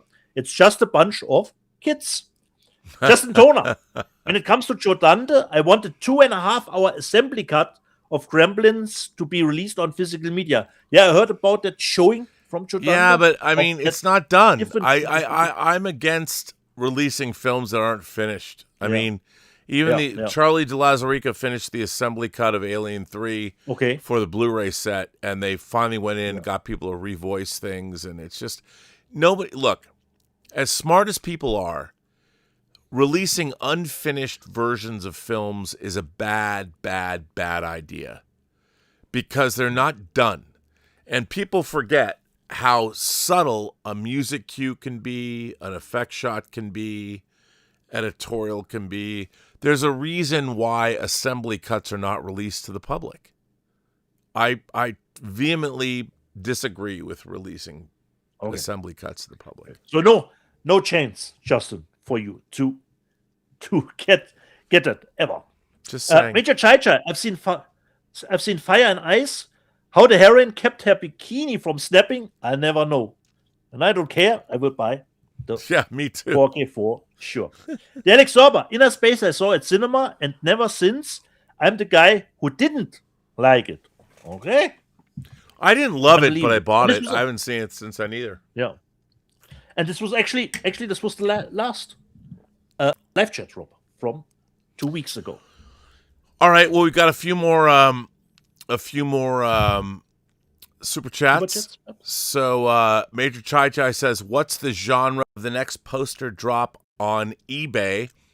Well, to celebrate the Mandalorian and Grogu, I think I already said it's Star Wars. And we've got some amazing Star Wars stuff. Not a lot of it, because there's not a lot of Star Wars stuff through. Yeah. It's basically Star Wars and Empire, and some of it, to be honest, I kept for myself. Not surprising. I did keep the original 1977 original Star Wars 40 by 60. and I kept the original Empire A sheet, the Gone with the Wind style 40 by 60. But in the Star Wars posters, we will have 2 original Star Wars 1 sheets, which are very difficult to come by. We will also have a Star Wars original 30 by 40, which is on heavy cardstock that is not folded. We also have an Empire Strikes Back 30 by 40. We have an Empire Strikes Back B sheet 40 by 60, which is beautiful. Heavy cardstock, not folded. We also have Empire Strikes Back advanced posters coming to your galaxy this summer. Very rare, by the way, uncirculated. And we've got lobby cards and more. So few of those, but we might combine it with science fiction. And we have just an unbelievable selection of science fiction stuff. I mean, now people have to understand this. We're talking about 50s, 60s, 70s, and early 80s. So it is a certain generation, obviously, but these are very, very rare items.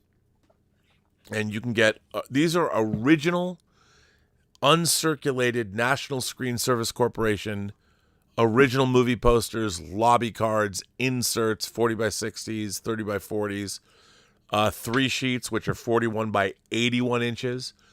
There's an Honor Majesty Secret Service 3 sheet that I think I'm going to have to pull out from the auction. Keep for yourself. For myself.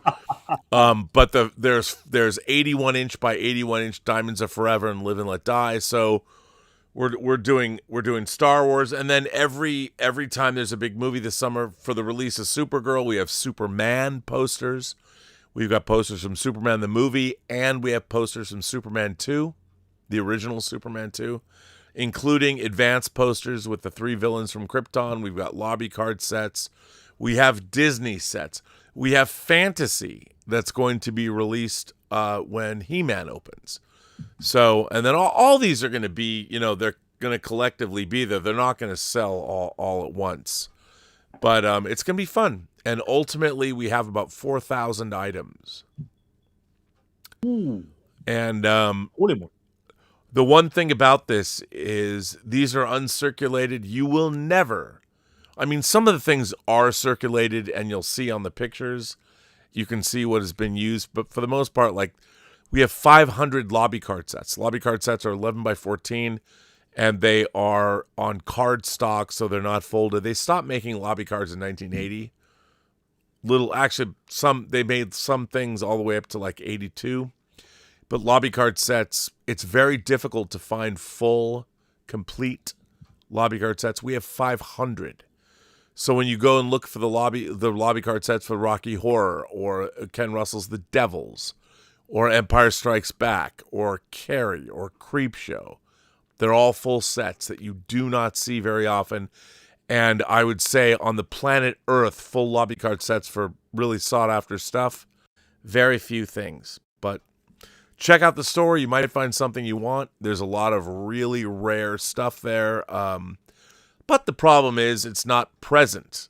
It's not stuff that goes into the 90s, the 2000s, the 2010s, or now. This is all vintage. Like you said, when the company ended. Yeah. Until that year. Yep. So shall we go to the news? Yeah. Let me hear what is coming down. Let's start Warner Archive. Amen. The first Warner Archive title is Last Summer. Set during a languid season on Fire Island, Last Summer is a stark and unsettling coming-of-age drama that captures the disaffection and the moral drift in the late 1960s with unflinching honesty. Directed by Frank Perry, Diary of a Mad Housewife, and adapted by Eleanor Perry from Evan Hunter's provocative novel, the film follows 4 teenagers played by Barbara Hershey, Richard Thomas, Bruce Davidson, and Catherine Burns in an unforgettable Oscar-nominated performance whose summer of idle freedom and social detachment gradually gives way to tragedy. This is a very famous movie. Kudos to Warner Archive for putting it out. And then the Gene Roddenberry scripted Pretty Maids All in a Row, just in time for Star Trek's 60th anniversary. Shocking at the time of its creation, the dawn of the sexual revolution, and perhaps even more unthinkable today, this bawdy black comedy was written and produced by Gene Roddenberry, creator of Star Trek, and directed by Barbarella's Roger Vadim, Rock Hudson, Angie Dickinson, Telly Savalas, Roddy McDowall, Keenan Wynn, and James Doohan, not as Scotty, star in the story of a young man's first sexual explorations, which are threatened by a string of murders. In a California high school, a married coach and faculty advisor beds his female students and eventually has to kill several of them to keep them quiet. You go, Rock Hudson. So who doesn't want that from Warner Archive? Then we have Start the Revolution Without Me, a terrific film starring Donald Sutherland and Gene Wilder. Produced and directed by comedy veteran Bud Yorkin, who also produced Blade Runner. Start the Revolution Without Me broke ground for a comedy revolution. It takes the tumultuous let them eat cake days of the French Revolution and gives everyone a figurative pie in the face. So another classic from Warner Archive. Then we get James Stewart and Hedy Lamarr in Come Live With Me. I mean, these are classic stuff. What's not to love? Night and Day, How Very Cole Porter, Cary Grant. I mean, come on, what's not to love about that? And then we, of course, get 30 Seconds Over Tokyo with Spencer Tracy. I've seen this movie multiple times. Terrific stuff, coaxing a hulking Mitchell B-25 bomber into the sky from a short 500-foot carrier runway on a bouncing sea is daunting and dangerous. Together Still is doing it with a full load of bombs. For Lieutenant Colonel James Doolittle, obviously this movie's, yes, about the Doolittle raid, played by Spencer Tracy and the crewmen of the 16 B-25s. That's just the start of the mission. Fantastic. You can watch this after Michael Bay's Pearl Harbor. If you want. You don't have to, but you could. And then, of course, we've got Clark Gable and Joan Crawford in Strange Cargo, another great banger of a classic from Warner Archive. And then we have Janet McDonald and Nelson Eddy in Rosemary, and another great title. And then, of course, Letty Linton starring Joan Crawford. You know that, I mean, come on. Anything with Joan Crawford is going to be released. So why not do it? And then, of course, we have Warner Archive's animation commitment, Dastardly and Muttley, the entire series. So there you go. That's Warner Archive's new releases for June. Great stuff. Thing is, now that I have to order what I want, it's hard. I can't just get everything. I have to pick and choose. But anyway, the next thing we've got coming here is Mother's Pride, coming out from Entertainment in Video. Mother's Pride is from 2026. So, I don't usually cover new movies, but I didn't know what this was, and it's a new movie, so I don't care. Then we go down to Hitman. Kino Lorber's putting this out. They have the upcoming Blu-ray release of Jose Giovanni's Hitman, a.k.a. The Pariah from 1972. A new Jean-Paul Belmondo movie, and Claudia Cardinale. I mean, what's not to love with that cast? I'm sure it's great. Who doesn't want that? Everybody wants that. Then we have Carl Laemmle, another film from back in the day. The Love Trap from Kino Lorber from 1929. Again, Kino Lorber bringing us the silent classics. In this comedy classic from director William Wyler, who directed Roman Holiday, Laura LaPlante from The Cat and the Canary stars as a bright-eyed dancer who is fired from her chorus line job, cornered by a sly womanizer, Robert Ellis from Broadway, and evicted from her apartment all in a single day. In the depths of her despair, she is rescued by a handsome Prince Charming, played by Neil Hamilton, who turns out to be a wealthy young businessman. Love and marriage follow, but their newlywed bliss is threatened when Paul's uncle recognizes Evelyn from a wild party he had attended. Uh-oh. Another great pre-code film from Warner Archive. And then we come to this. This is interesting. So, Supersonic Man. Let's talk about what the hell this is. Well, so what we have here is Calderon Films is releasing 3 movies. Supersonic Man, an extraterrestrial being is sent to Earth to save it from evil genius Dr. Gulick, played by Cameron Mitchell, who is in Blood and Black Lace, intent on using his army of henchmen, a killer robot, and unstoppable weapons to bring the world to its knees. Our hero arrives just as top scientist is kidnapped and sets his sights on protecting his daughter, Patricia. Hey, I don't know what that is, but maybe it's great. Can't wait. But you can buy it.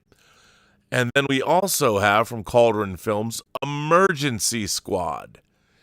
Now, Emergency Squad, consumed with vengeance, Thomas Milan sets out to take down the man who murdered his wife during a robbery. Meanwhile, the culprit, The Godfather Part 2, has one last big heist up his sleeve so he can stay ahead of the law and keep his own gang from mutiny. Okay, that sounds fine to me. And then finally, Calderon Films is bringing us Urban Warriors. Brad is a muscle-bound technician working in an underground lab when the lights go out.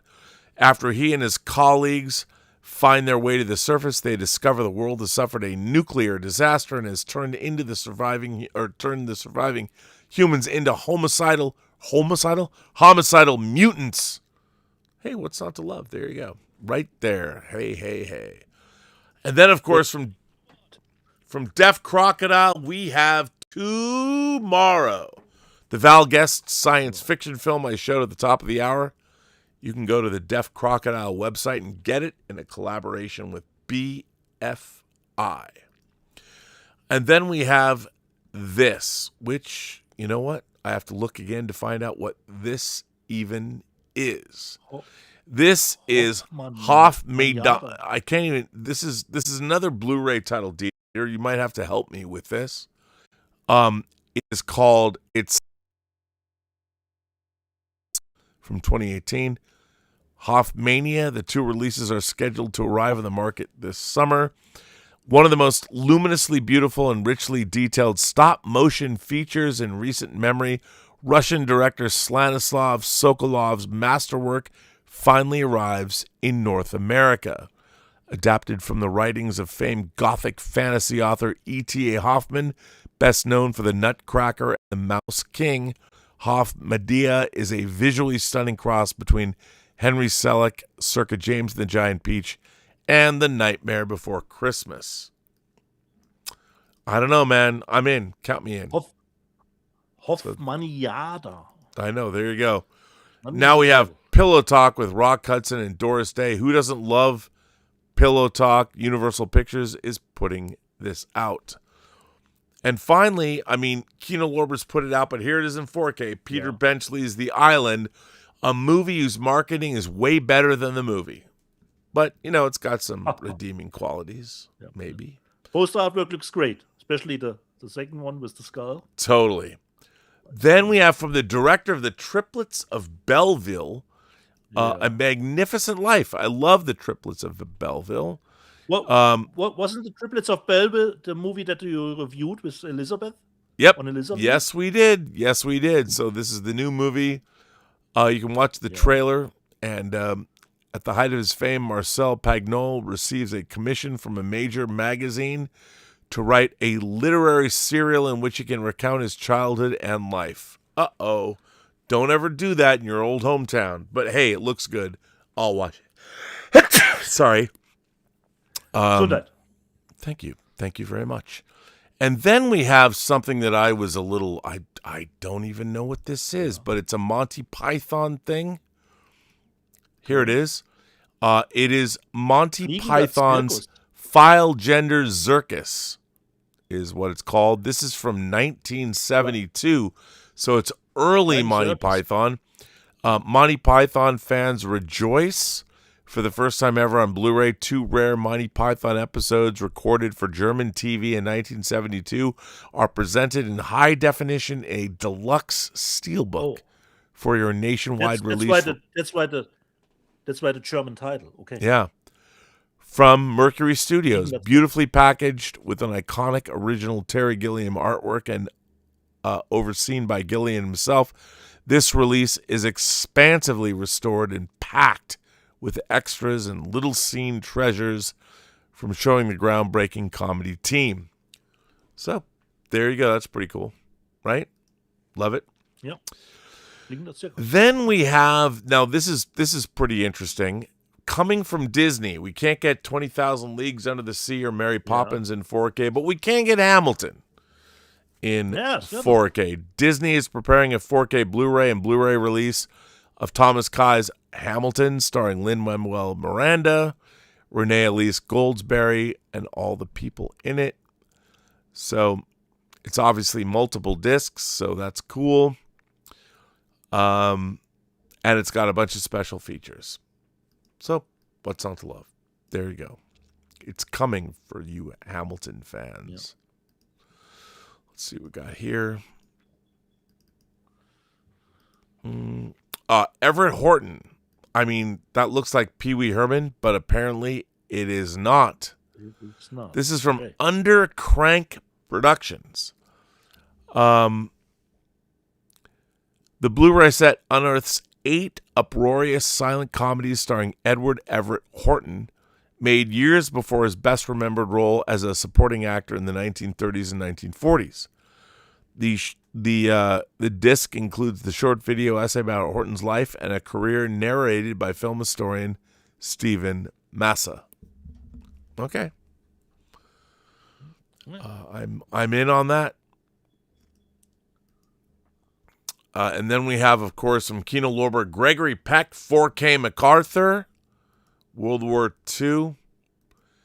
Then we have Stavisky from Indicator. Could be great. Let's hope so. I love that disc. Again? Yep. This is a media book. You could perhaps speak to this. Some like it hot. Get hot. Oh, yeah. So that's always good. 3 good. disc set, actually. I know, right? Set. Crazy. Awesome. Yeah. Probably it looks a little bit like Cape Light. Yeah. So Weapons of Death. You got Weapons of Death, and you have The Counselor. But I've seen, Rob, those 2 movies will be released from Kino Lorber with the 3rd Italian crime movie together as a bundle. Totally. Those By the 2 way, plus Gabe another Bologna is calling me right now. Hang on one second. Yeah. Gabe, hello. We are live on Let's Get Physical Media. I'm with DIETER, Bastian in Saarbrücken, Deutschland. What's going on with you? This is Gabe Bologna, director of Tango Shalom in the upcoming White Devils. Gabe, you're live on YouTube. I generated storyboard for my horror script, and I wanted to get your take on it. I am happy to do that. I need to get off this show, or we're going to finish it up. It's a pretty amazing software that anybody can get. And I'm just having so much fun with it. You can even put up an idea, and it'll storyboard it. You can,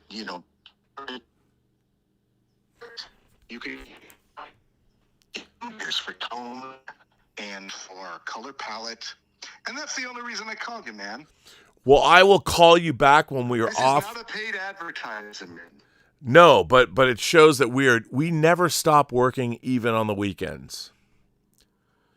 And White Devils will be coming out from Freestyle, Byron Allen's company. Do we know if it's coming out in October or January or whatever? Do we know? January. Okay, so it'll be coming out January. I mean, I've been promoting it for a year now, so that's very exciting. How do you feel about getting a movie that's going to come out on physical media, like White Devils?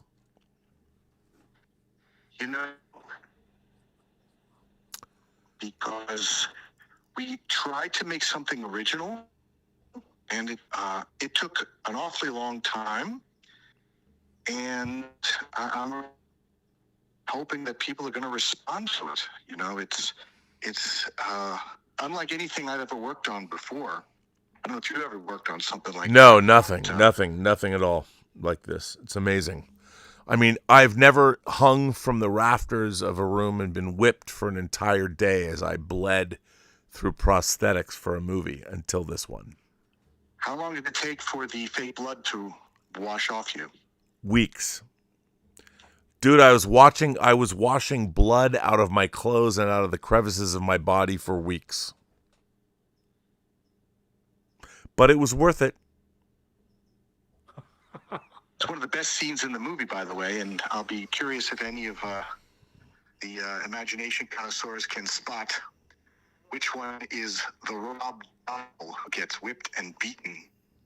I think there's a lot of people on the internet that would like to see me whipped and beaten, so I probably should compile all the actual footage of me getting whipped and beaten before it was cut into the film and just release it as a 30-minute self-flagellation thing for all the people that hate me because of my stance on Israel. So why not? Not a bad idea, Gabe. Listen, let me call you back when we're off the show. Okay, great. Oh, wait. Dieter Bastian has a question. What's your question, Dietz? No. I would say it is a bonus feature on the release. Dieter says this conversation is a bonus feature that we can later put on the conversation you getting whipped, Rob. Oh, the conversation about me getting whipped. Maybe we should save that as a bonus feature. I'll do that. We have enough footage. All right, dude, let me call you when we're off the show. Okay, thanks. All right, bye. Ladies and gentlemen, boys and girls, come on. That's the director of both Tango Shalom, a.k.a. Forbidden Tango, and the upcoming White Devils, and the new script he just sent me for a movie called The Night Stairs. And where are we? Okay, with the two indie, I believe. It was Hamilton. I was talking about Hamilton. Yeah, and then the Italian crime movies. Yeah, so Hamilton's coming out, and of course, this is a big deal. And then let's just rifle through this stuff. And then, of course, I already did this. Edward Everett Horton, which is some classical stuff. Then we've got Gregory. Oh, I already did that. Gregory Peck MacArthur. Okay. Savinsky. How did I get? Yeah, I did that too. Some like it out. Why am I so backwards here? Yeah, here we go. Then The Last Showgirl with our favorite Pam Anderson. So The Last Showgirl's coming out on Blu-ray. Yul Brynner and Escape from Zeron. That's great, coming out. What's not to love? Then we have The Christophers. By the way, this is my second favorite movie of the year behind these Sheep Detectives. Love this film so much. It's Ian McKellen and it's Michaela Cole, and they were fantastic. She's an amazing, amazing actress. Love it. And you told us she's in Mother Mary too. Yep, it's her, and it is Anne Hathaway. And in Mother Mary, Michaela Cole is spectacular. Just incredible. So get this. Then we have Elvis Presley and King Creole. Yeah. Okay, that's awesome in 4K. And then we have My Sunshine, which is, I think, a Japanese film or something. But since I'm rifling through this, what can I say? And then we have Music Machine from Severin. They're releasing a disco box set of all the rip-offs of Saturday Night Fever. But they're also putting this out. So what's not to love? My God, Severin, I love you. And here comes the Italio Crime box set with multiple films. Again, what is not to love, Dietz? Like I said, films. Those contain the two movies that you showed separately, Rob. I know, right? Yeah. Then we have, of course, the Exit 8 American Blu-ray. But Dietz, you said you got it in 4K, right? No, Rob. The Japanese is a Blu-ray too. Just a more elaborate set, but it is just a Blu-ray. I'll have to get that. And then finally, last but not least, IQ. I mean, Meg Ryan and Tim, he apparently got out of the Shawshank jail. So there we go. And then the charts for the week. Top selling Blu-ray discs, all HD formats. You can see right then and there. You know, this is, of course, all of the 4Ks and HD discs that are being... So what we've got here is we've got Shelter, Inner Space, Soldier, Strangers Chapter 3, 28 Years Later, The Bone Temple, Ben-Hur, Primate, Greenland 2 Migration, Blade Runner 2049, and Ballerina from the world of John Wick. It says what you always told us, Rob. People are buying genre stuff is getting purchased. Strangers Chapter 3, you know, from Lionsgate. Yep, totally. We all know how those movies are received, Rob. Oh, I know. And then we have top-selling 4K discs. And again, I mean, the top-selling 4K discs are, I would assume most of them are upgrades, but, you know, you need to be able to buy them. So we have Inner Space. We have The Soldier. We have Ben-Hur, Blade Runner, Send Help, The Thing, Dogma, Ballerina from the world of John Wick, Throw Mama from the Train, Apollo 13. A nice studio mix considering the top 10. Yeah. Arrow, Warner, Genius. So that is the end, my friend. That is the end of the information we are fit to print.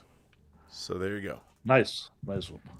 So I believe, Rob, if we are caught up with super chats, I think we've shown everything. Yep. We could ease out a little bit. Let's peace out, brother. You know, we've been going for 3.5 hours. Yeah, that's certainly a bigger runtime. So on my end, if there's no more super chats left, I say, jede Person, die du triffst, hat eine Geschichte zu erzählen, die du noch zu hören hast. Alles, was du tun musst, ist zuhören. Well, as Dieter said, every person you meet has a story to tell that you have yet to hear, and all you have to do is listen. Stubble McShave says, happy belated birthday, Rob. Hope you like the t-shirt. Gen X. There you go. Mystery solved. There we go. It's so from thank Stubble. you very much, my friend. I love the t-shirt. I wore it on my actual birthday. It is fan-fucking-tastic. And what can I say? I mean, thank you. All the way from Sweden. Amazing. From Stubble. From Stubble. So on that Stubble note, we can says now... in the live chat that there is a super chat left. Oh, well, I'm looking for that right. Just now, see when's the next you poster mentioned drop? super Happy chat. birthday, happy belated birthday. No. Don't see No. anything. Next Stubble poster McShape, drop on maybe eBay so. is Star Wars. I don't like Clue. No, we already did all these. No, I think we have all. Stubble. Yep. Okay. All right, man. Everybody, I want to thank Yep. everybody for making my birthday a great one, and I want to thank you for continuing to support this channel. And by the way, when you go to our great movie poster auction, find the link. It's at Find Your Niche and look up RMB's Imagination Connoisseurs. We will have hundreds and soon thousands of items, original movie posters and movie memorabilia that was created to promote the original release of these films. They are beautiful in terms of their condition. It's like they were made yesterday. And check them out. And also support the channel through that. And on that note, every person you We'll meet... see you next. Did I already We'll see say you that? next- Every person you meet has a story to tell Yeah. that you have yet to hear. I'm going to say it again. And we'll see you next week, right, Dietz? Correct, because we have a big week coming up. Mandalorian, and the boys. Mandalorian, the episode. boys finale. We have the Star Wars drop on Friday. If you've ever wanted a original Star Wars poster, now is your time. And on that note, Right. I wish all of you a better day. What about you, Dietz? Yeah, and congrats once again to that little village, to the little village. Will play in the first soccer league next year. Unbelievable. Unbelievable. Thanks for being here, and thanks for joining us for Let's Get Physical Media.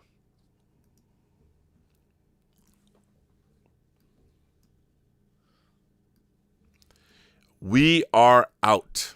All right, dude. That was great. Okay. Great show. Fun.